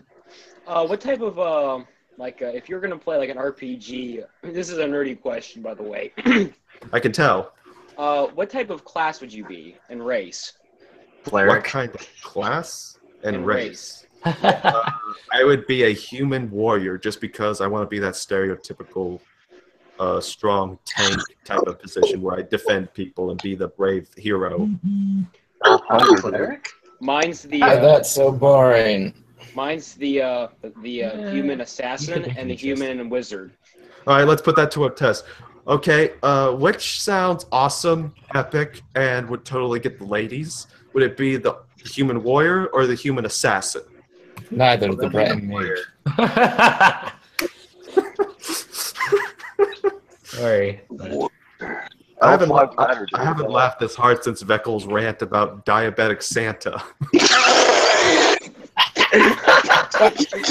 Diabetic Santa? Which I also remember was the first time that Sister Hipster actually was able to come in and actually was able to be heard with the microphone she got. Wait, I forgot what I said about that. Was me? You sure it was me and not somebody else? Yeah, it was you. I'll show you I'll send you the video about you talking about diabetic Santa. What episode was Please that? do. I've never. Because you were like we need to. I find that Santa is actually offensive to those in the diabetic community because he's eating all the milk and cookies, and these are things we can't eat. So I'm telling us we need to rise up and protest against Santa. Oh my gosh, that was an awesome video. I remember that. Beckel, you're a genius. What Yes. episode was Let that? your kids believe in Santa. You're letting them sin. I totally don't remember. I remember that, Beckel, so well. It was one of the most memorable hangouts. You were making fun of social justice warriors. It was beautiful. Oh yeah, I forgot about that. I got a question. Because that's the thing is Please send me the link. Please send me. Yeah, I will. Because I remember I had one of the most interesting people, and I keep wishing he'd keep coming back in here, but because he keeps getting busy. But my favorite gay conservative furry skunk friend, Oliver. Ew. I'm just saying, he's awesome. And I think it was his comments that kind of got Veckel on the whole thing because he's pretty much like a Jordan Peterson fan and like doesn't like the whole social justice movement thing. But anyways, yeah. So I think we what's up, sister? Okay, I don't know if you're familiar with the Myers-Briggs type indicator, but I was wondering, what is your MBTI type? She wants to know how compatible you are. No! Well, I mean, all right. So wait, what's MVI type? Personality types are compatible to others. What? No. What's MVI type? What? I'm trying to understand. Myers-Briggs type indicator. Yeah, it's a personality test that tells you there's 16 personalities, and the way your brain functions in certain categories determines how. Sometimes it can determine like a career path, how you like. I've taken that test before. INTP. It's awesome. Yeah. Pseudoscience bullshit. I don't know, man. This actually. Well, the psychology of it is, but like determining what your like shit is from it. Oh, it's pseudoscience bullshit. according to Pim. Was it written by Hugh Ross? We're No. We're pulling Was it written by Ken punches here. Hovind? Was it written by Ken Hovind?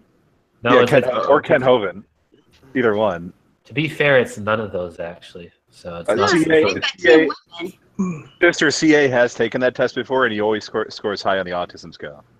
To be fair, though, there are certain personality types. Wow, we're really gonna throw a blow on autism there, aren't we? Hey, to be fair, there's the normal personality types. You're friends with a what? An SJW skunk furry freak? Oh yeah, dude, skunk furry. Hey, not my fault that I end up making your friends. You being one of them, you little jabroni. Yeah, bring it in, bro. Bring it on. I got I think I know what you're talking about. I got mediator, and I hated that, and I wanted to get commander. No, don't worry. There's a friend of mine that I don't really get along with now. I don't even know if he's my friend anymore, but he got mediator, and he didn't necessarily like it either. I've heard that the test isn't really that accurate, and there's a new test based off of the 5 personality traits, which I found was more accurate for me. By the way, just for some people, apparently I'm finding out that there's a little wiki page that's been going about. Yeah, and I'm preparing one just for you, CA. Yeah, that's what Can you make a wiki page for me? Oh, go. Are you part of the community? Hold on, everybody, hold on, because this is something that I'm gonna probably do one day just to show like what it looks like for my end. So I'm gonna screen share this right now. So here it is, the Great Debate Community Wiki. So we have Stephen Cray, Dragnut, Dr. Fiona Robinson, Hogtie. No, this is kind of be like a Encyclopedia Dramatica kind of thing. So Alex Malpass, Heavy Hauler, all these different people. General Han Solo's got. How am I not the main feature? Because you haven't even participated in any one of Steve's hangouts. You're barely known. For that. So General, you're just starved. Get yourself in That's there. You. You're pretty aggressive. Hey, if you're gonna make the Great Debate Wiki page, can you add me in there? Well, you might you're want to not relevant enough. I don't know if Steve McCrae even knows who you are. Yeah. Actually, we've talked once or twice. Yeah, but that's not enough. I'm not part of it. You have to be some of a big member. Here's some of them still being worked on in the whole thing that are gray. But of course we have the Clown Car Posse gets a section. Oh, I'm glad I'm not in the Clown Car Posse. Beckel, yes, I'm not in the Clown Car Posse. Yay! Not yet. Dang it! Not yet. Give it time. No. Well, don't don't put my friend Antonio Fletcher in there. But he is. Let's actually take a look at what Antonio's says. Antonio actually might be the award winner for some. No, most of this stuff is just a parody thing. I'm gonna try to not say some of the other stuff in here.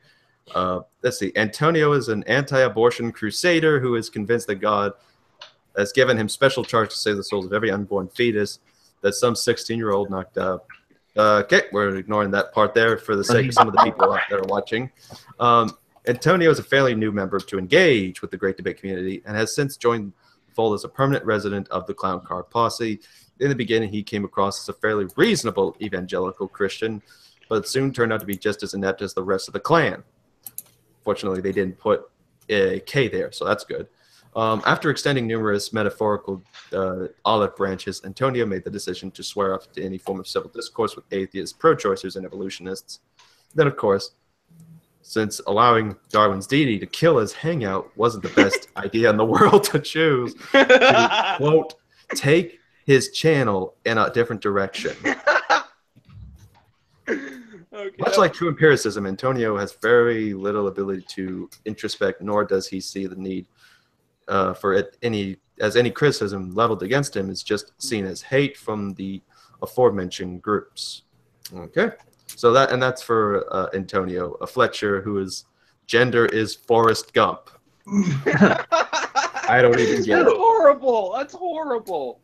But it's kind of accurate. I'm sorry, but I mean, of course, there's parody in there. But I mean, if you actually that's the thing. That's the thing too. Is that I know for a fact, since I hear General Han Solo is going to be the one making my page, that there's going to be a lot of stupid stuff in there about me. As a matter of fact, I wouldn't be. Hold on. I wouldn't be surprised. I would not be surprised if he decides to put two things in there.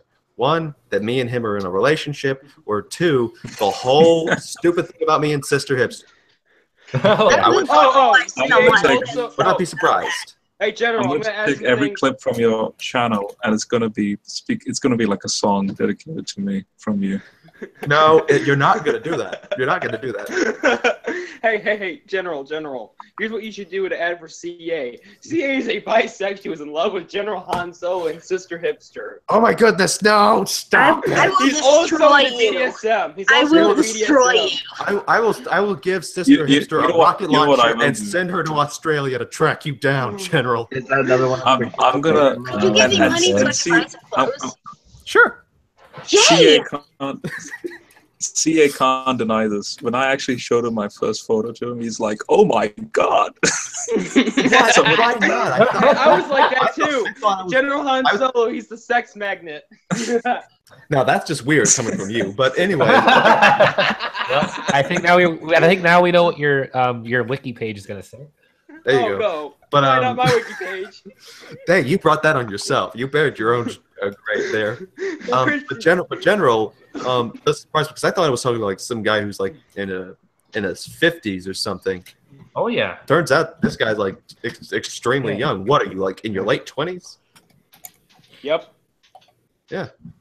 Yeah, I thought he was like older. Yeah, I'm currently 29. See? 29. That's what my mother always kept saying to me. Kevin, she just said this to me. Kevin, I'm not 30. I am 29. I'm 29, Kevin. Anyway. When I was 4, my mother kept telling me I really am 16. Pretty weird. Interesting. My grandma, once she was probably in her 60s, she said, I've been 33 for 33 years. That's strange. When I met your mom, she kept telling me she was 18. Oh man! Dang! What in the world just happened? What in the world just? Just be glad I'm saved, because I'd probably give you the middle finger. Oh my goodness! Well, man, for some of those who are watching, this is supposed to be as Christian Anarchist, but we haven't got anyone else, a new person asking the question. There's like 9 of you watching. Why aren't you asking a question? Hey, General. Most of us are the ones in here. Right, but Holy crap! What? Crap, General. Oh yeah, there's a general right there, but apparently it's like why a filter? Like, you like trying to? Oh, trying to hide something? Yeah, I was trying to like keep my identity a secret. Well, General, I can't see your eyes. General Han Solo. Well done. The handsome Christian apologist that would make the handsome Christian apologist.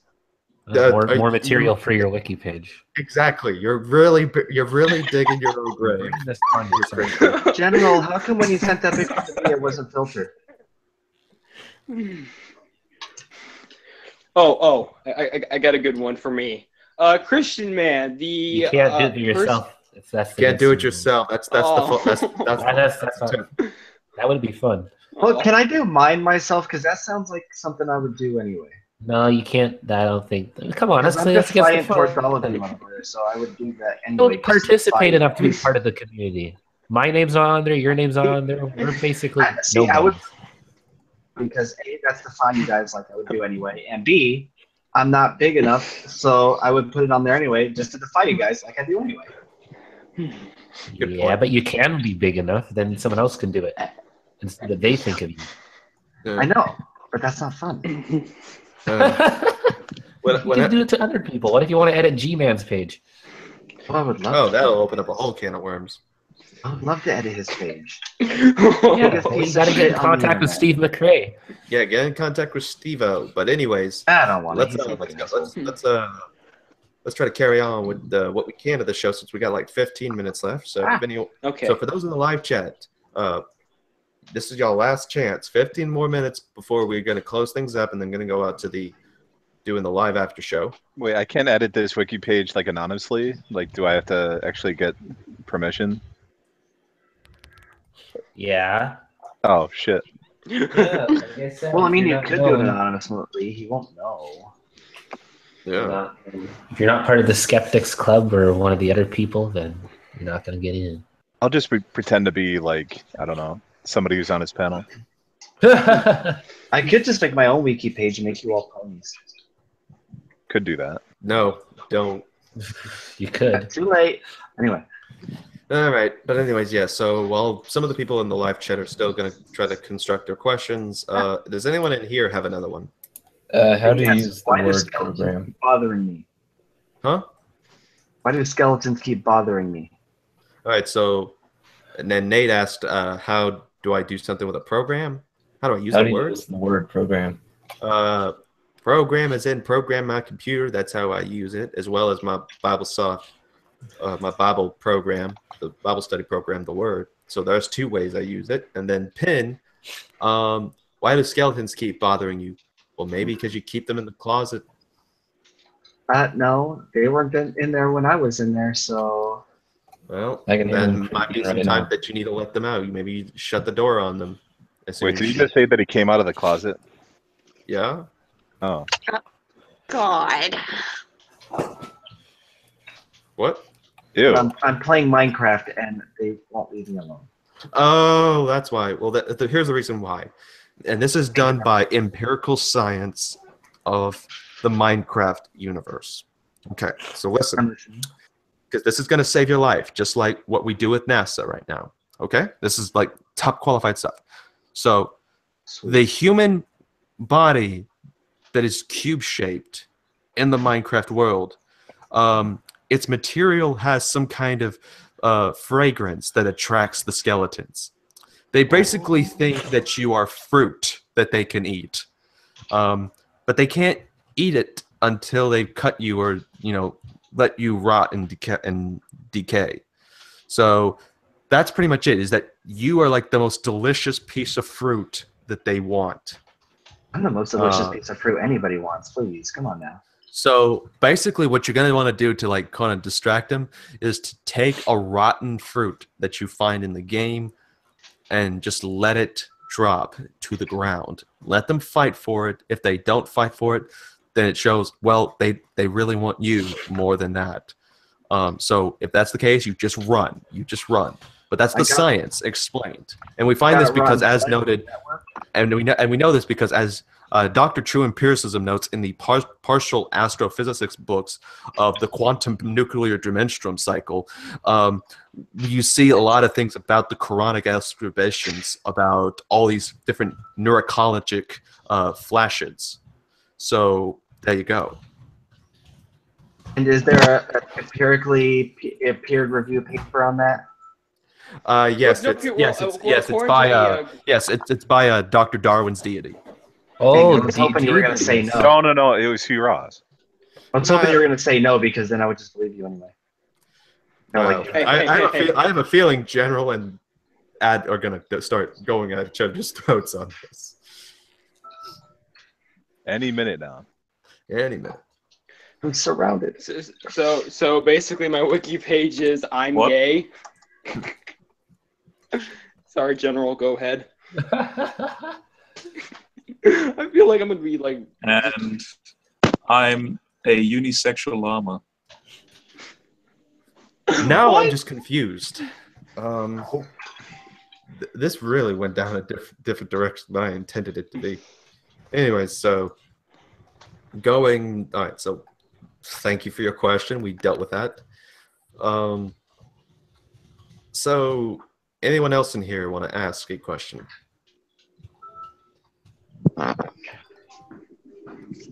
Christian, What's the best? No, but Okay. what's the best way to handle with anger? All right, this is actually a good one. I've actually had problems with this myself. There are many ways that you can handle it, but it depends on your approach on it. For me, because this might help you out, just giving some suggestions, but some of these may not work with you. So that's why I would suggest always just to find your own kind of thing if that's the case, if these don't work. Reading always calms me down because it always brings me to a different world, or I'm looking into something where all this information is starting to get stored into my brain, and that kind of calms me down a bit. So rather it be nonfiction or even be fiction. Then you have doing Bible study. When you're having a goal and a focus, that can kind of you shift your goal onto that, and that kind of helps you focus on something else instead of what made you angry in the first place. Listening to music is good too. Just whatever is your jam, especially if it's hard rocking or upbeat.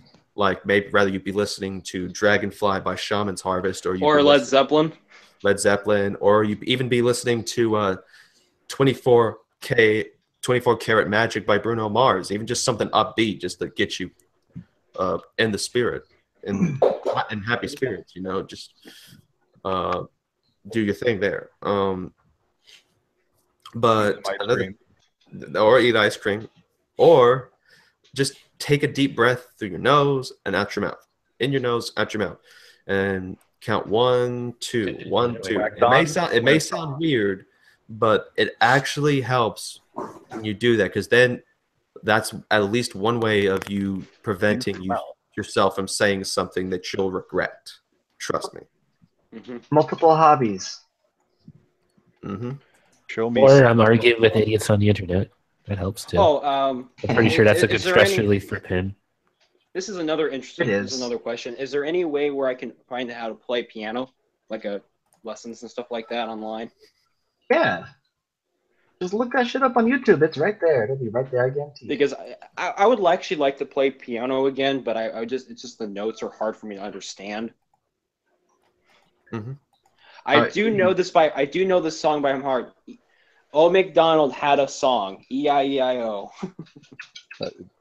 It's farm. No, it's actually song according to one of the books I looked at. Interesting. Well, I think they changed it or whatever. As Pin waves to the camera, he notices behind him there's a creeper. That's supposed to be you. Yeah, creeper. It looked. And there's two of them. Not even gonna say it. All right, so we have almost about 6 minutes left. So, creepers. No one in the live chat, really? All right, what about Twitter? Because I just realized I'd shut down my Twitter. Okay, notifications. Bastard. Okay. Nothing there. I have a question. What's up? How autistic do you have to be to play Minecraft? Fairly autistic. It takes a lot of work to be. You don't have to be autistic. You just have to be. It's about how bored you are or how stoned you are. That's ultimately the two deciding factors. I really like. Or how sexy you are. General. I'm so. You bring it on yourself, CA. If I could show on camera Monster Hunter, I'd be playing that instead. So. Oh, there you go. All right, that's much better. There you go.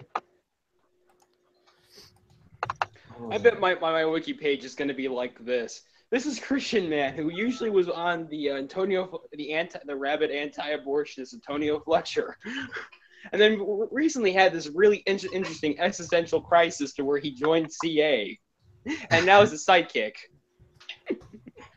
Yeah, you pretended to be my sidekick. I guess my wiki page will just be one ad at a time on on every heading. Dear Lord, help us. Oh yeah, giving a shout out to Trill and Pin Valentine here for their show. They got a show coming up called Catching Up. It's a podcast. You can check it on Pin Valentine's channel. And CA was a guest last time. Yeah, which speaking of which, let me see if y'all actually decided to cut up the cut up that whole thing. Nah, that's his. That's his. Last week's episode. Yeah, no, it's because I talked to you or I messaged you on Saturday. It's not been a good week, so yeah, it's been pretty bad. I haven't done anything. I don't know. Yeah. I felt like that show could have gone better. Usually we have like a lot of energy and jokes, but then as soon as we talked about the Bible, everything is kind of slowed down. It's like I can't comment. I'm not a theologian. That's what I like to do. Well, that's the thing. If y'all ever want to get a topic about that or something in the news happens about religion-wise, y'all can like pull me in as the theological expert or something that y'all get for the news thing. Experts? That's kind of generous, don't you think? I'm just saying, like in how Bill Maher did it with the with the round table thing on some of his show. That's what I mean. Oh, I see what you mean. Okay. Like someone who can comment on that takes a certain side or perspective.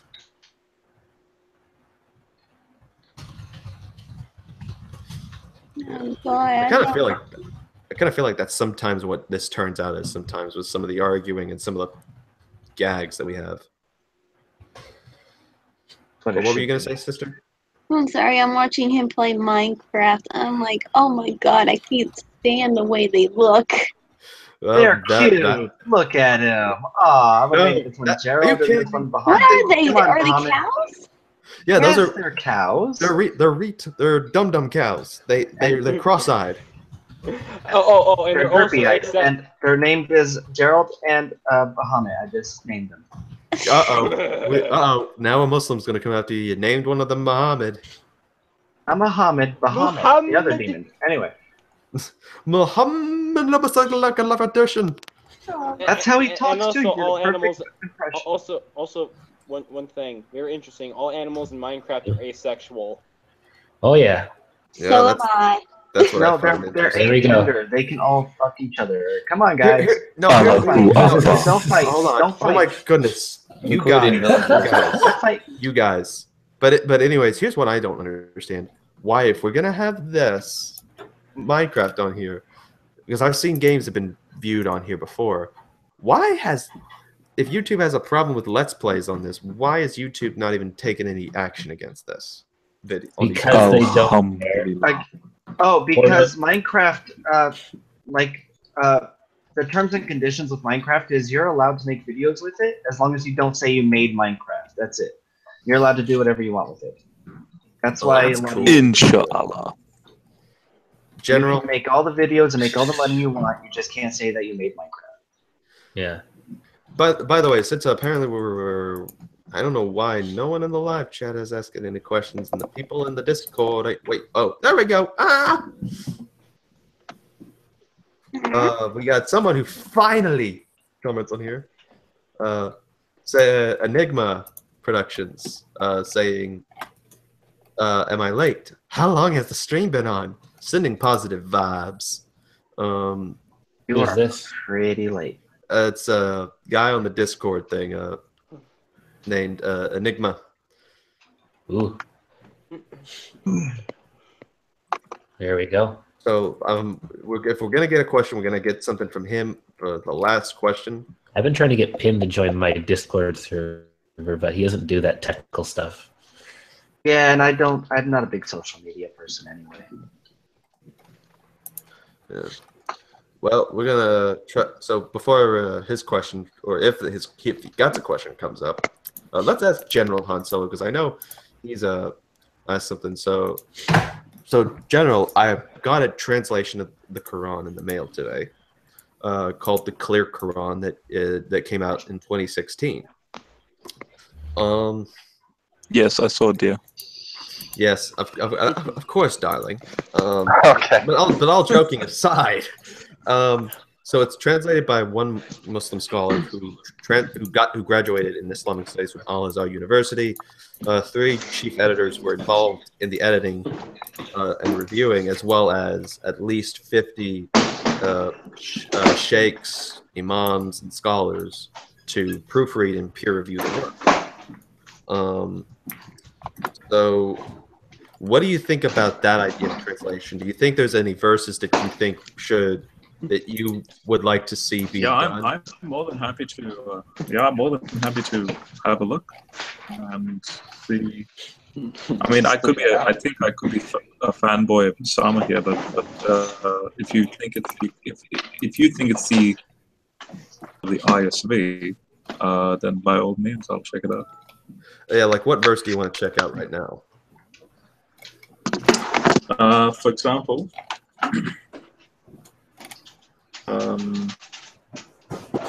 let's look at.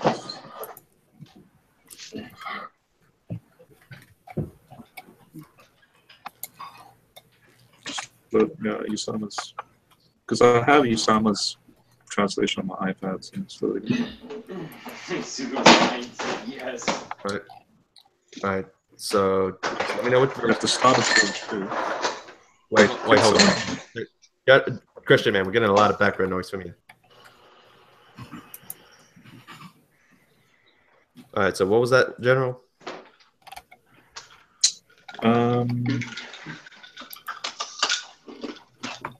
You better mute Christian, man. Yeah. I'll mute you, Christian, man, for now. But whenever you're ready at the moment, just unmute yourself, and we'll pick you up. All right.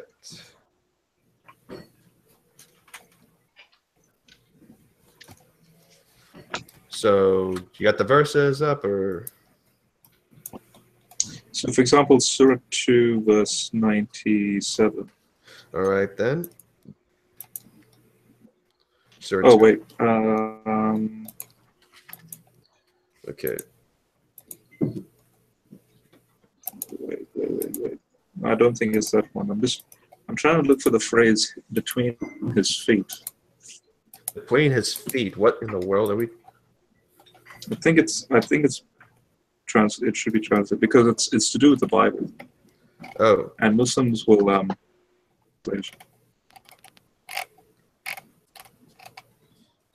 That's interesting. Yeah, well, you let me know. Actually, while you look that up, we're gonna go ahead and answer Enigma's question. And I see he's watching the live chat right now. So we can tell that we've got ourselves someone new watching and asking this question. Enigma asks us for the first question ever from the Discord chat.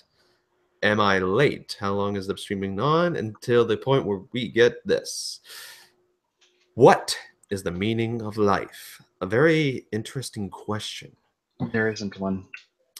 Penn, I will slap you in your subjectivism so hard, it will come right out of you, go all the way across the universe, and then slam you back as it comes right into your soul and being, and then it takes you around the universe in a physical form and then lands you right back onto Earth.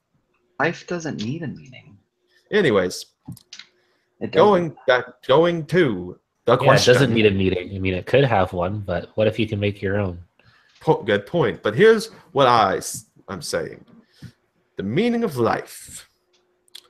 That's just something that, especially in the Christian perspective, has a different idea because not all people have the same ability and capacity to do something. So, for people like us as Christians, we worship the one true God, but we can do different ways of doing that, whether it be through helping the poor and all that stuff, rather it be trying to start things in the community to help out like kids who need a proper education, or going out and trying to make a change in the world, those kinds of things. So the purpose is just simply about, what do you think you can do that can make this world a better place? That is ultimately the question I think we need to answer for ourselves, because you can even, I mean, this isn't just simply, you know, a question that comes about in the philosophical circles. I mean, Christians have the same kind of thing as well. So, but in both perspectives, depending on what your goal is, you know, you can basically reach the same goal, but have different means of doing so. I mean, it's like if you're on a team, you have the same task, but you have different ways to get the task to be brought about with the results. So I think that's one thing that we as people need to recognize, is that life, in regards to meaning and purpose, the meaning of life is in regards to about the meaning of the life that you have, and you should focus on what can you do with your life that's going to make what you do, live, and have the purpose of, have a better place. And that's why, in regards to what I'm doing, I think my meaning and purpose in life is to not just simply preach the gospel, but there's a goal in the direction that I think is different than how other people have gone through it, and that is anime conventions. Not a lot of people care or want to even bother with them, and the kind of people that do, they do it in a way that I think is wrong. So I go there at these conventions and meet some of these nice people, talk to them, and it's gotten me far with even having nice, decent conversations with a couple of voice actors and handing them tracks. And they're very respectable about the whole thing, because I'm not being a jerk. I'm not going shoving it in their faces. And I think that's the thing, is that I can like Jesse Morrell. Pretty much, I can break the barrier down and show an interesting perspective of it, to where now they're asking questions and they're actually curious about the faith, because I'm actually adorning the gospel in a proper light. And I think that if something like that can happen, and it's a uniqueness, I think that for you, there can come a different route. So just what is, so if you want to know like what the meaning of life is, it's the meaning you give it. It's basically like what, not that you give it, but what you discover it, I think is what needs to be realized, is that because some people can make up what they want as to what the meaning of life is, but I think it's not that you just automatically think, you know, I just come up with this. I think it's what lays out before you, and you have no choice but to answer the call. So that's ultimately what I would say the meaning of life is that whatever is presented to you that speaks to you, because I think in any regard, at least in my perspective, that's God trying to give you a purpose and a meaning in that. But that's folks on how my perspective is in that regard. But I mean, I don't know if you're a believer or not, Enigma, but however you want to take that comment, take it for what you want, my friend. Point is that the meaning of life is something you are going to have to discover, and it will be discovered one day, whether you are aware and searching for it, or if it just lands on your front door the next day. So just something to keep in mind. Yeah, by the way, I found it, if you want to go back to the... All right, yeah, sure. And then we're going to go off air. All right, so what was it? In the Sahih International... okay.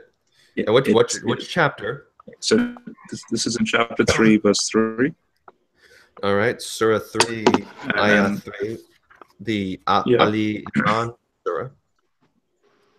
Yeah, family of Amran. Yep.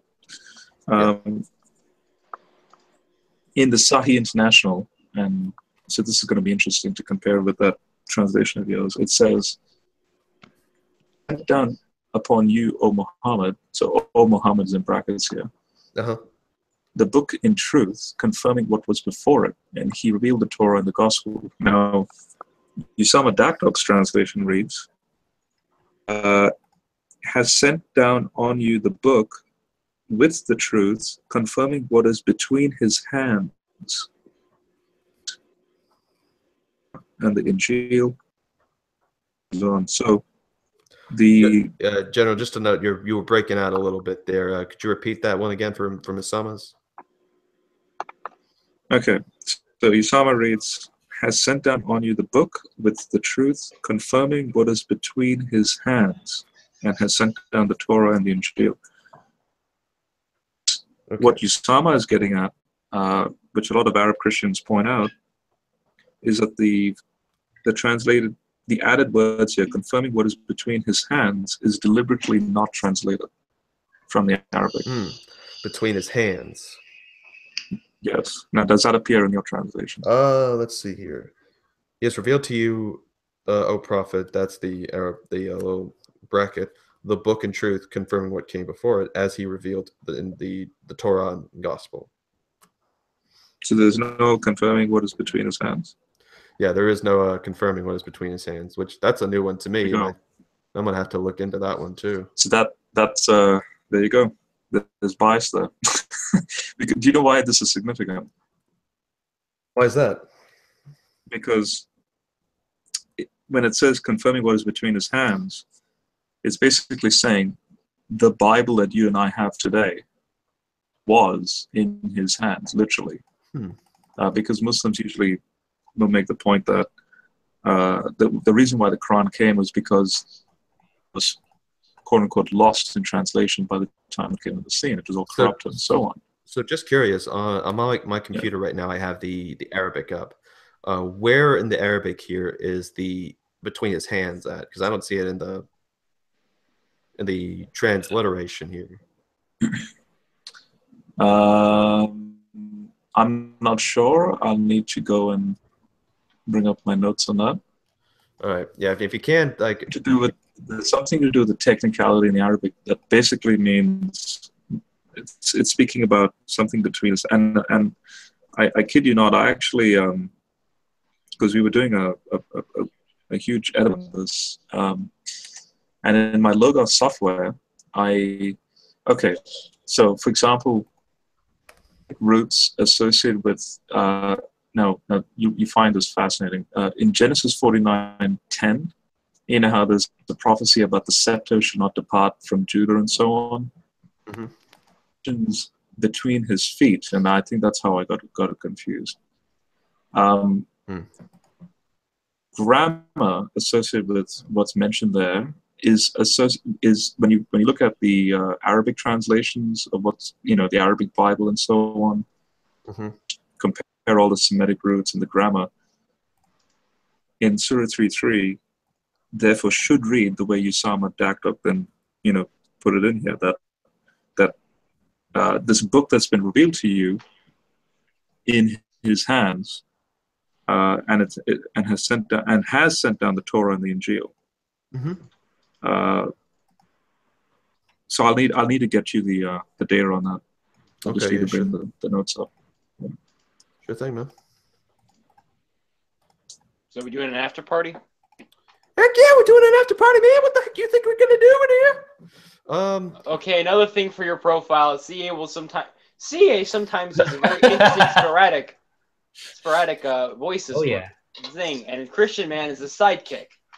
Sometimes epic levels of cringe will come out.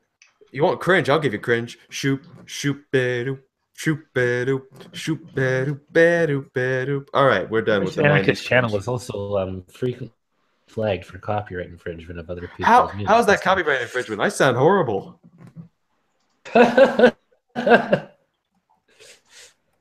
Ooh, bum bum bum bum. So, I feel free. Bum bum. Bum, bum, bum, bum. Yeah, I'm not gonna be able to put the link out in the live chat because there is somebody I want to see if we can try to get in here. That's from the Discord thing. We'll see if he's able to though. Let me just hold on a sec. I'll talk to him about this later because it shouldn't be too hard trying to get him in here. But thanks for all y'all for watching. Till then, this has been the Christian Anarchist. You guys have been wonderful. And as usual, shalom aleichem. Peace be upon you, because I wish that upon you. We're going to have a live chat after party. And what's up? Good night.